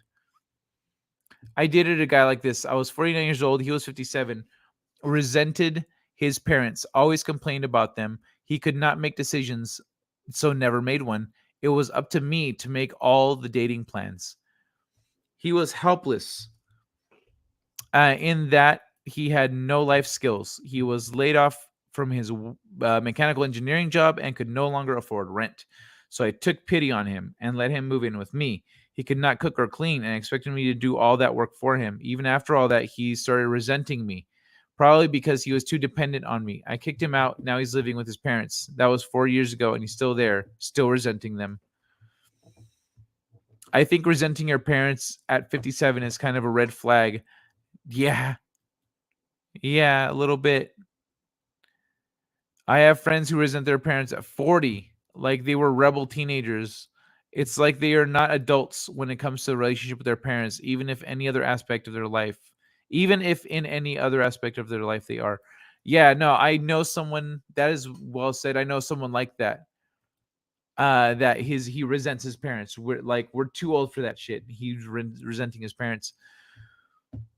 And they were kind of helicoptery in that way. They were a little bit controlling. Not helicoptery, but controlling. Hold on, let me catch up a little bit because all right, half of the woods. Brad's driving over here at night is always fun, Catherine. Your stomach dumps hydrochloric acid into your gut, and that is then neutralized by your gallbladder bile. Kai, I love the cat. Also, is he a microwavable heat pack? Oh, no, he's not. That would be cool. Seeing those mid bath. You can get acidic blood if you're on an emergency trip to the hospital. Oh, you can't get acidic blood. If you do, you're on your way to the hospital. The cat come from Walmart, Kai. No, it didn't. It came. I don't know where it originally came from. I got it at the thrift store though. Can I just lash out rationally? As an experienced mom, just go to the beach and scream your butt off. Oopsies. Did I type that? My children would have been raised to think for themselves. I would have been available to offer advice and make suggestions. Yes, I would have vetted every guy who showed interest in them. Okay, LOL. I better call it a night, right? All right, stunt brat, before I get even more honest. All right, stunt brat. It's been good having you here and hanging out. Love you. Have a great night. I was lucky enough to have to fend for myself for the most part. Even my father says I'm very independent. Yeah, growing up, I had to buy my own Sega Genesis. I had to buy, I had to get my own shit. I had to save up my own money. I used to go around trying to find work as a kid. Be like, I'll wash your car. But yeah, I guess I was the only one that picked up that gene. Love all you guys. My father said, "You're 18, time to go." See, for me, it was as long as I was in college, I didn't have to leave right away. But also, like during college, I was like, I need to get the fuck out of here. I need to move closer to school because this isn't working. And so I moved before I was out of college. But as long as you don't lure your kids to the beach and bury them to their necks and walk away. If they bury you that way standing up, they're sending you a serious message. I got a kid that resents us, but that is just teen angst. He will go out of it. Lots don't grow up. Aiken, if only I had thought of that with my son. Peace stunt. Freaking stunt. Gonna bury people halfway. Gonna bury people to their necks and leave. I chained my kids up in the backyard. They're very self-reliant. A little bitey, but they survive. Boosh. Nice stunt. I'm a helicopter parent of myself, and I'm also a helicopter kid who doesn't listen to the myself. Hey, kid, for reals. Look at my serious face, bro. All right, so number 12 says, one of my cousins had the worst helicopter parents. Her mother took her to school and for the entire year waited outside the classroom door while class was in session. What the hell? The next year, she volunteered as a teacher's assistant for Baby's class. This went on until Baby graduated high school and applied for college out of town. Mom and Dad sold their house and bought a new one in the town where Baby was going to college. Twice. They did this twice. Baby is a well-adjusted young lady. She's lovely, has a college degree, and is in training to become a helicopter pilot. Irony. I'm not even kidding. The helicopter baby is becoming a helicopter pilot. Oh, well. Jesus. That's funny, though. Oh, she's DJing? Okay. So number 13 says oh my god, we're at 3 hours already. They go one of two ways usually, either helicopter parents themselves or completely wild child's majority that majorly screw up once they taste freedom. I was number 2 and it took a while to calm down. When I was 18 I left. Okay, how many of these are there? Oh my god, there's a bunch. There's 30 and we're at 18. Let's see what's number 30. That's the long one. 29. 29 is short. They're unable to fend for themselves, have crippling anxiety, poor social skills, and a fear of failure. They have a hard time coping, are risk adverse, and generally can't make decisions. Adults who rely on their parents to make decisions. The shortest but most true, simple way to put it. Adults who rely on their parents to make decisions. Man, that is messed up. There's some messed up stories in here. If you guys want to read the rest of them, I'll put a link to it. But this is nuts, man. That's fucked up. So there is actually a legitimate reason to shame isn't the right word. Not shame. We don't want to shame these parents, but we want to make sure they can't be parents because they're failing at it and it's hurting society. It's gotten to the point where they're hurting society, these people. So we need to do something about that. When you see helicopter parenting, it's not just like, hey, you shouldn't do that. It's not good for your kid. Like, there needs to be a big social movement to make these parents feel terrible for what they've done and for being the way they are.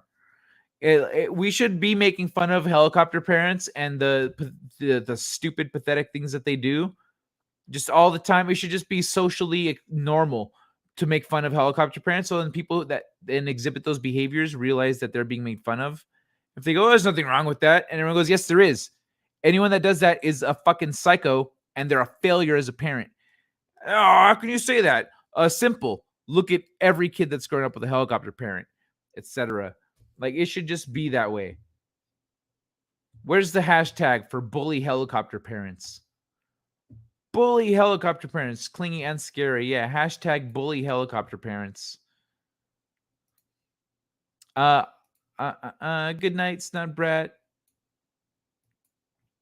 Let me see. As soon as ours could toddle, we left him free range. We let him free range the supermarket. We knew we could always find him at the Hot Wheels cars. Yeah, I'd get left alone. I would just sit in the games section. I'd be reading video game magazines, and I'd read like the moves list for games I haven't played yet. And then when I'd play those games, I'd know the moves because I'd studied them.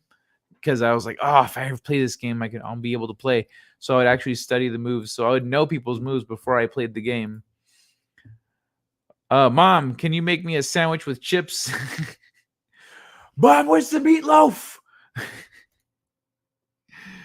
Oh, hey, Billy. Oh, it's so good to see you, Billy. You don't call anymore. I've missed you. Mwah, mwah. What do we call the parents that get in fistfights at their kids' ball games? Oh, I thought this was America. I thought this was America. We call him Randy Marsh. Have you seen Little Britain? The mom saying goodbye to her daughter at school. Mom, I love you more than cotton candy. It degrades from there. Cotton candy is not very high on the list, or it shouldn't be. Geologists warn we're not ready for volcanoes. Okay, volcanoes, and then creepy tech is the last one. I guess I don't need to get into creepy tech. We're already at 3 hours. A new study highlights the importance of preparing for catastrophic volcanic eruptions. A cloud of deadly volcanic ash spews from a volcano. Humans. Excuse me. Humans have marveled. Give me 1 second.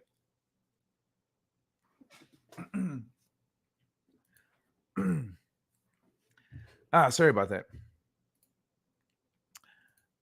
Now I want to Sammy. Dang you guys. Kitty Bear says, Kitty Bear, haven't heard too much from you, man. How are you doing? How's life? Parents who do nothing are just as bad. So parents are fine when their kids steal and when their kids gang up and beat up other kids into hospitals. There is a middle road to be walked. Oh yeah, definitely. We're not saying like free range is different than like neglecting your children. Neglecting your children is what you're describing. Free range means letting them walk around and explore and etc. Not like being on top of wherever they're at. There's some like there's places and situations I'd say where be a little bit helicoptery. If you're in a huge bustling crowd at a convention or in a bus station or some shit, yeah, keep your eyes on your kid. Don't let them wander off, because then all of a sudden you make a left turn, you turn around, they make a right turn, and they're like, where the fuck? My mom was just here. And then you're like, when did I lose them? Or they go off in a crowd and then they can't find you because you're short, and they're short because they're kids. And then they're just walking around. Everyone's freaking out. Nobody likes that. That's not a fun experience as a kid or as an adult. Nobody enjoys that scenario. So yeah, definitely in the middle road. Volcanoes under Antarctica are warming up the ice. It's not climate change much. Oh, volcanoes under Antarctica are warming up the ice. Oh, interesting. Really? Really? Volcanoes under Antarctica, huh? I wonder if that has anything to do with the pyramids down there. I'm drunk. Hey, that's pretty par for the course, right, Laszlo? When I lived at home, my parents, because, usually you make a trip down to the liquor store down the corner. When I lived at home, my parents had rules. Dad told me, while you're here, you follow our rules. When you leave, you make your own rules and stick to them. I am playing. That's how it is. That's how it should be. That's how it is. I mean, you're living under our house. This is how we do things. If you want to do things different, then you do that when you leave. I am playing Prey, just listening. Hella parents may not trust their kids because they don't trust themselves. Oh, very true. Very true. We're listening when it is interesting. I want to show those rules, if balanced, can be the boundaries kids need to explore and learn with. Yep. Agreed. Wait, did I first I need to refresh that. Oh, I was reading about volcanoes. I remember now. Okay. The so-called land of fire and ice saw a huge burst in tourism following the eruption of a Eyjafjallajökull in 2010 in Iceland to see lava flowing from a fissure eruption on the peninsula. How did I do it on the name? Eyjafjallajökull. Despite their magnetic-like pull, volcanoes eruptions are a big threat to humanity. A study released yesterday from Nature, etc., etc. This micro led to a general apathy about preparing for major eruption, despite it posing greater risk than an asteroid strike. What? General misconception of the lethal threat volcanoes pose to society and planet Earth at large. According to authors Michael Cassidy and Laura Manny, this misconception has led to a general apathy about preparing for major eruptions, despite it posing a greater risk than an asteroid strike. January's eruption of the Hunga Ha'apai volcano in Tonga was the largest explosion recorded by instruments. Ash was dumped over hundreds of miles of land and sea, affecting everything from infrastructure to fish stocks. The eruption damaged 36.4% of Tonga's gross domestic product. According to the World Bank, the severing of submarine cables cut off the nation in the southern Pacific Ocean's communications with the outside world for a full month. Jesus, the severing of submarine cables. So the explosion broke their internet connection. It blasted enough water into fill 58,000 Olympic-sized swimming pools into the stratosphere. Oh, that into is a typo. Okay. And a shockwave, Jesus. And a shockwave sent tsunamis to the Japanese and North and South American coastlines. No way. I don't remember a tsunami. All of this, at least not on the West Coast. All of this devastation was caused by an eruption that lasted only 11 hours. Had it gone one longer, the repercussions on the climate, food, resources, and other infrastructure would have been catastrophic. The Tonga eruption was the volcanic equivalent of an asteroid just missing Earth, and needs to be treated as a wake-up call. This threat isn't going away. The eruptions are more prevalent than researchers previously believed. Recent data from ice cores, long cylinders of glacial ice uncovered by drilling into a glacier or mountain, shows that an eruption 10 to 100 times larger than the one in Tonga occurs once every 625 years, or twice as often as had been previously thought. These events are categorized on the Volcanic Explosivity Index that measures the explosiveness of volcanoes. The world hasn't seen a magnitude 7 event since the eruption of Indonesia's Mount Tambora in 1815. A magnitude 7 event like the ones in Chile? In the archipelago, an estimated 100,000 people lost their lives from volcanic flows, tsunamis, damage, and massive rocks, ash destroying crops and homes, and additional collateral damage. Globally, temperatures dropped as much as 3 degrees Fahrenheit, triggering what scientists and historians call the year without a summer. Yeah, dude. Globally, temperatures dropped as much as 3 degrees Fahrenheit, triggering what scientists and historians call the year without a summer. And major societal effects, mass crop failures led to famine, which led to uprisings and epidemics. According to the CDC, those living in the face of any active volcano should evacuate if told to, shelter in place by sealing all doors and windows, and maintaining a disaster supply kit. On a more macro level, the study's authors stress the importance of real-time targeted communication of ash fallout, gas plumes, and volcanic flows. They post that quicker messaging, preferably through text messages, could better prepare communities and to help in disaster relief.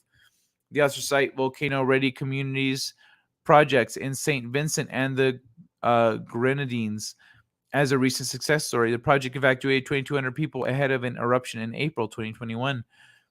To best prevent more catastrophic, CSER calls for increased research into volcano geoengineering, including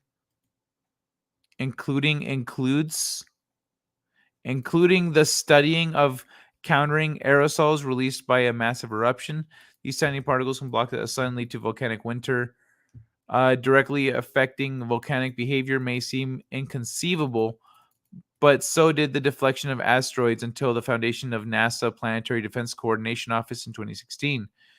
The risk of a massive eruption that devastates global society is significant. The current underinvestment in responding to this risk is simply reckless. So we're going to get fucked by volcanoes.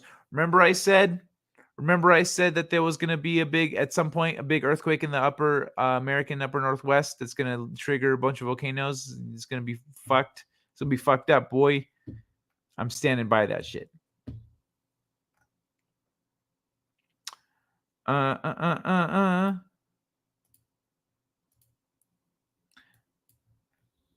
Good morning to you all. Hey, Dwayne, how you doing? Say hi to Rita for all of us. Send her hugs and kisses. Cotton candy is like third on my list. Sorry, I'm not sorry. I intimidated my father early on. I like to think he was trying to bolster my self-control and sense of restraint.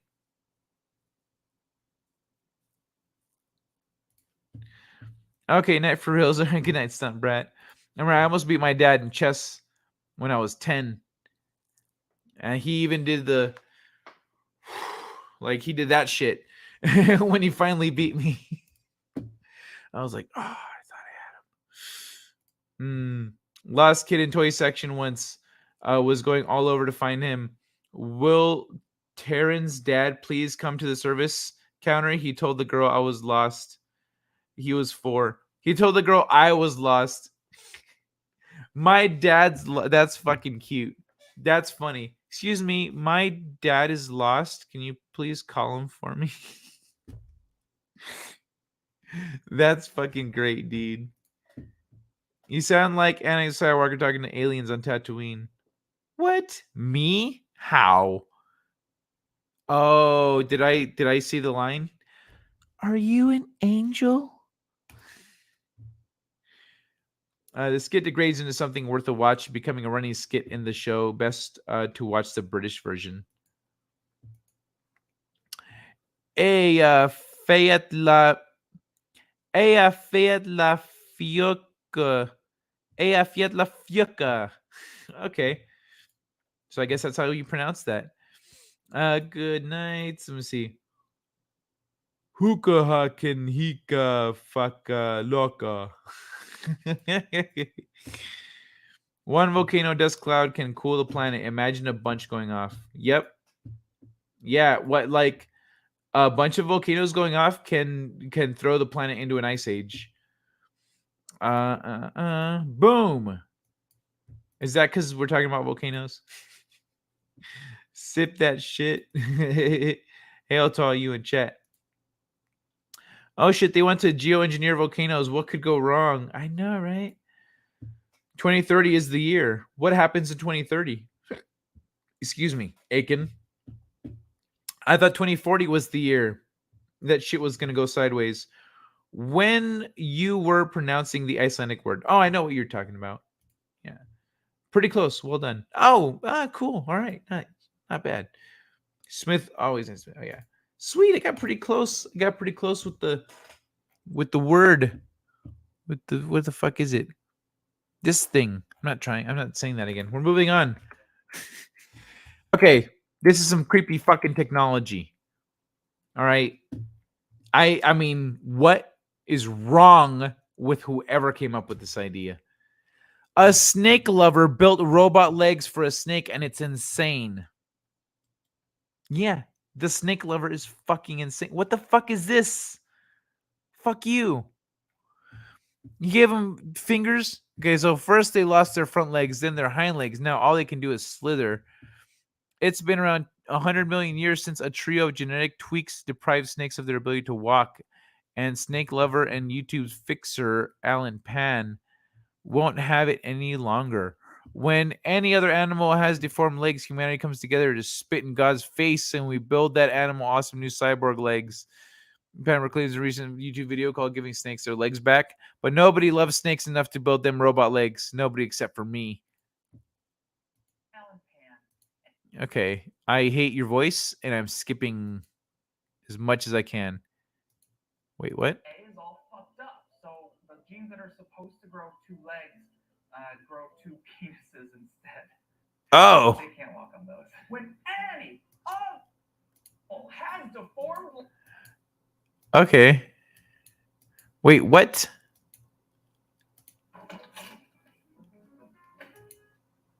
Okay, hold on. There was another clip here of something else. Oh, he's using these as examples.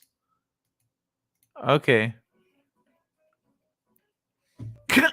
That's how he fucking secures it?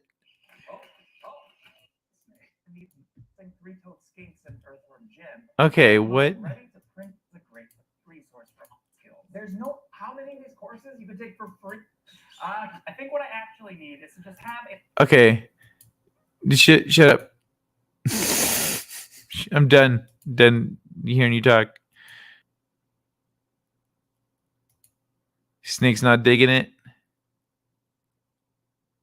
Snake's like, man, fuck this tube.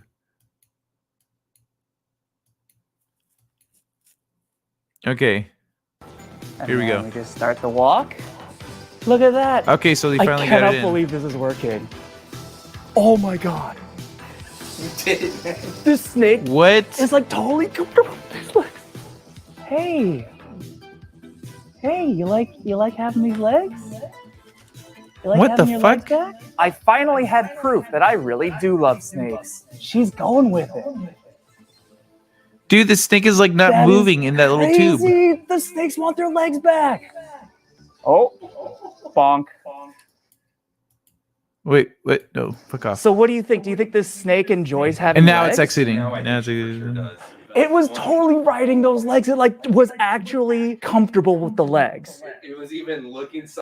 Snake out for a walk before? I have. This snake's hand. Dude, And what? was in there. Yes, it looks just like a $50. The gonna be like the dude. Up right now.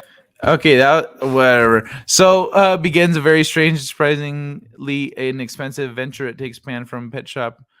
Product Pan puts together totally works. Science behind the endeavor is a bit more tongue in cheek. It does mention some interesting research from 2014, which found that cells once destined to be okay. The thing about penises, there must have been some sort of advantage to being smooth and slippery, but unfortunately, fossil record can only tell scientists so much. To date, no example of a four-legged snake has yet been found on Earth. One promising fossil discovered in 2015 turned out to actually be a lizard. Nevertheless, a two-legged snake fossil has been unearthed. It's about 95 million years old and shows robust back legs. Researchers suspect the common ancestor between this ancient snake and modern-day snakes likely resembled a Komodo dragon. The connection runs contrary to the idea that snakes evolved a legless form to better swim in aquatic environments. Instead, their legless lifestyle might have arisen on land. If that's true, there must have been some sort of evolutionary advantage to having no legs. One theory is that the ancestors of the slithering animals spent their lives in burrows, etc., etc. Doesn't matter. Where'd he go? Where'd you go, you little fucker? I saw you flying around here. Anyway, that's fucking creepy. Fuck this guy and his love for snakes. Oh my god. Okay. So we have more creepy tech talk we can talk about. Some Big Brother shit. Oh, this one's short, actually.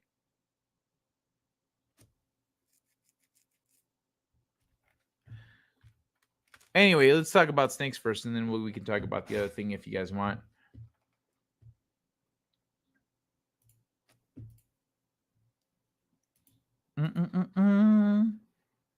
Boom. Boom. Big bada boom. Big boom. Help, please. Hey, I saw that robot for Snake. Raccoon walks past this one too. Raccoon pauses to get high five from Snake.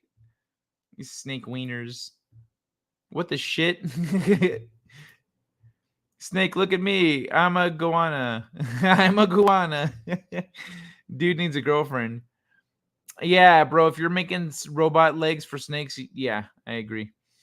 Now that snake goes up every tube and wonders why it doesn't move. Lots of Greek YouTubers need girlfriends. Lots of geek YouTubers need girlfriends. A Frankensnake. I can't believe I've been cleaning an imaginary house for 2 hours. You that stoned man? Okay. I'm going to read this last creepy meta article. But before I do that, I'm going to smoke this bowl I packed about 50 minutes ago or something. I don't know. What will it be?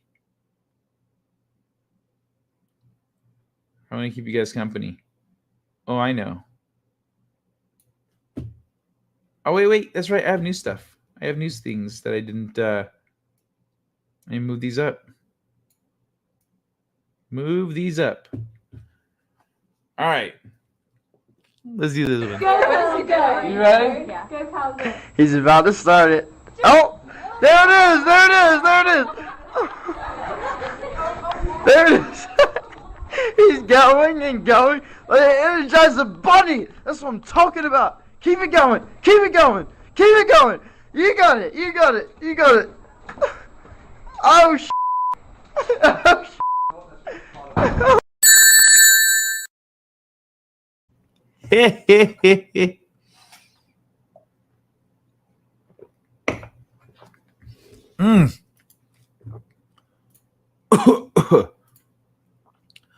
The snake isn't the only legless drunk thing in that room. Oh my god. Damn. Ooh, if you want a real house to clean, I have one for you, says always censored. Ooh, shit. All right. Time to talk about this creepy motherfucker right here in his stupid, creepy fucking company. Meta warned workers to shape up. Now it's firing them at random using an algorithm. Yay.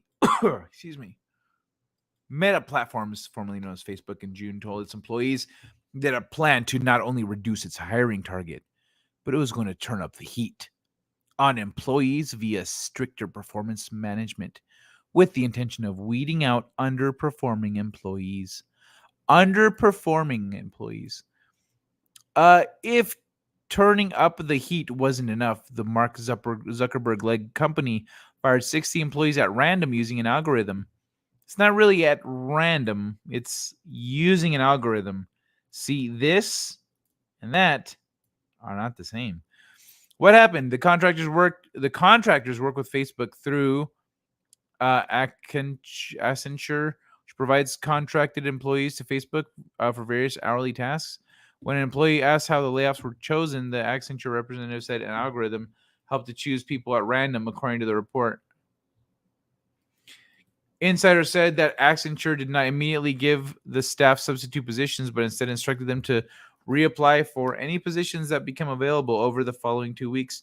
The soon-to-be former employees were informed via video conference that they would have no work as of September 2nd and with pay ending October 3rd. The layoffs follow a company-wide Q&A in June where Zuckerberg laid out Meta's plans for the remainder of the year. If I had to bet, I'd say that this might be one of the worst downturns that we've seen in recent history. Realistically, there are probably a bunch of people at the company shouldn't be here. Social networking company began making cost-cutting plans a few months ago. They lost around 500,000 users for the first time at the end of 2021. Meta anticipates a decline in revenue this year, partly as a result of the Russia-Ukraine war. Additionally, in early 2022, Meta said it anticipated $10 billion revenue loss as a result of new iOS privacy settings from Apple Inc. Algorithmic layoffs are not new. The payment processing company for gaming industry used an algorithm to lay off 150 employees in August of last year. Okay. So, they're literally just they're running an algorithm, and then just anyone who doesn't fit this algorithm they're fucking gone. Like this place is fucking evil, man. These people are garbage. AI sacking Fun and Games, M.F.S, Viva, and Cortana are already nagging me to do stuff. Accenture is a crap company to work for. They're an IT management company. Oh, okay. People left Facebook because of censoring. Yeah. I think they're going to get a lot more people leaving the platform. Like a lot more. They're going to get a lot of people leaving. Oh my God. I need to put, there we go. And put some of these over here. I think I have pretty much fucking Wednesday's show ready to go right here with this other window that I have. I don't even need I don't need to look up anything new.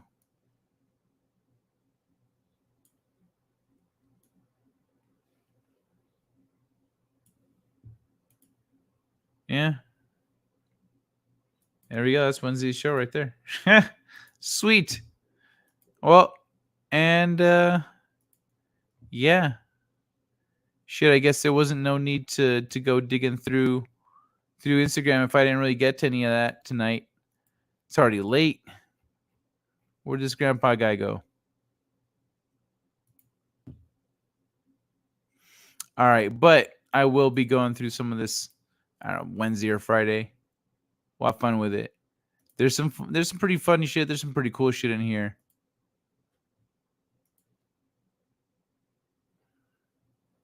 Yeah, I don't know what the fuck these guys are even doing. I wanted to ask you about this. I guess I'll do that, next time.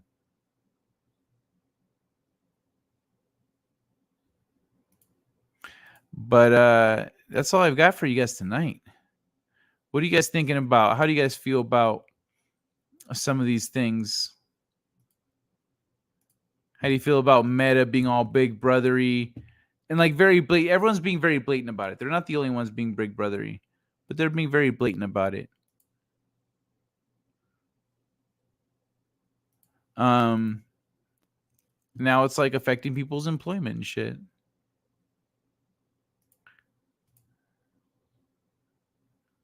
Yes. Yeah, I can't wait to share that one. All right, cool.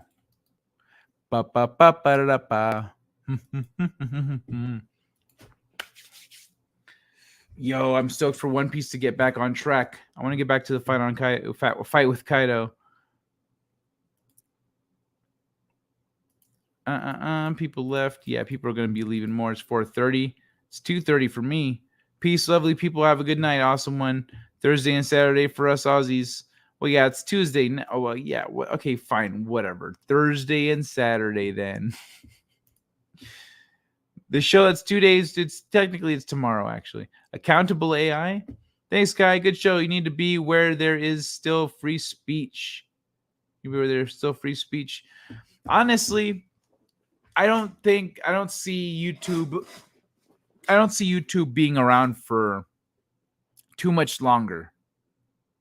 I see a lot of issues with it. And then I saw a video recently that agrees with what I said and laid it all out. And I was like, yeah, this guy convinced me even more. I was already thinking it. This guy lays it out like black and white. I was like, oh shit, that looks worse than what I was thinking. But yeah, pretty much I'm not here to do the YouTubes. I'm here to connect with you guys. And this is just where we have available to do that. Maybe in the near future, someone will create a competitor to the current streaming sites. Twitch's source code leaked recently. I mean, last year, a year or two ago. Maybe someone can use that to make a competitor. Maybe someone with the resources who has seen how things went down with YouTube goes, you know what? I could do better. I can make someone who believes in the shit. I don't know. Because you're going to need some kind of resources to be able to start up something with the kind of infrastructure that's going to need. You're going to need to sink money into that because it's a lot of bandwidth. People uploading videos, people doing live streams, etc. The design needs to look good. Everything needs to be easy. And it needs to make money. Somehow, some way, it needs to make money. I mean, I've got some ideas on that, but I don't have the other resources I need. If I could just develop it on my own, I could be like, look, here's the site, and then I could show it to investors, etc. I'm not there. But someone out there is gonna be. Something is gonna take down, and it's not, I mean, TikTok, I hope TikTok burns because it's a fucking spyware program. It's not a social media program, it's a spyware program. So I think we should be calling it appropriately by what it is. It's not a social media app. It's a Chinese spyware program. So the spyware program will die at some point. But it still doesn't fill the niche of YouTube. YouTube has its own thing. It's just something different. But also YouTube doesn't fill its own niche anymore. YouTube is like trying to fit a very narrow image, and it's leaving out a lot of peripheral stuff, which is why we get so much censorship and so many issues. We can't talk about certain subjects, and we can't upload old videos. We can't, like the whole purpose of YouTube started after the Super Bowl thing with the nip slip and shit, and then they wanted the guys who made it were like, it's so hard to find a video of this, so they made a website where they could upload the video of it, and so then what happened is all the copyright strike stuff started. The problem was, like, they could have made an algorithm like they have now. They have bots that check your shit to make sure it's not copywritten, but there needs to be a hard line between, like, look, this is copywritten, this took money to produce, etc., yada yada, and then this thing over here is free, is fair use. And there's no, like, there's no, they don't make any check and balance. They just hit everything with a hammer. They hit everything with a hammer, and they don't, there's no, I don't know, there's no effort even to go, nah, fuck you, we're gonna let people upload that video. And then if they try to sue, like, okay, well, we'll fight it, and then and when you lose a lawsuit, you have to pay for the other person's legal expenses generally. So fuck it, give them the finger. But no one at YouTube has, everyone at YouTube is a bitch. So, like, they ain't gonna do that. They bitch moves all day. Good night to all the chatty peoples. Yeah, good night, YouTube. Oh yeah, YouTube is a front line in the battle. It is, but that's why they're trying to strangle it. That's why every time I'm watching something, I'm watching a Sasquatch video, I'm watching politics, I'm watching whatever, and it pulls up History Channel next. Oh, recommended next video, History Channel. Watch the History Channel video. Fuck off. Like, they're taking that voice away is the problem. That's why we need another option. We need another platform for that is not going to do that. That's why it's one of the reasons I see YouTube dying, because we're already seeing TikTok exploiting a niche that YouTube lost. YouTube had and lost. That's all it took. That's all it took for them to get just completely overtaken. And so all someone needs to do is just make a fucking website, a well-designed website that thinks of all this stuff in it ahead of time and goes, here's a solution for all that, and this is how we're doing it, and go and just kick it off. Peace be upon you all. Good night. Peace be upon you, Eve. Thank you for joining us. It's been a blast. Four-legged lizard reminds me of this of the Jugro that rubbed her a cut on my thigh for no reason. Weird people. What the fuck? Naive. Liability scares people. Yeah, well, they're pussies. Still loving you more. Aw, thank you. We need someone who holds the Constitution dear and the rights of citizens above their own greed. Yeah, too bad everyone's in other people's pockets right now. That is what we need. But the reason we're not getting that is because everyone's looking for a payday.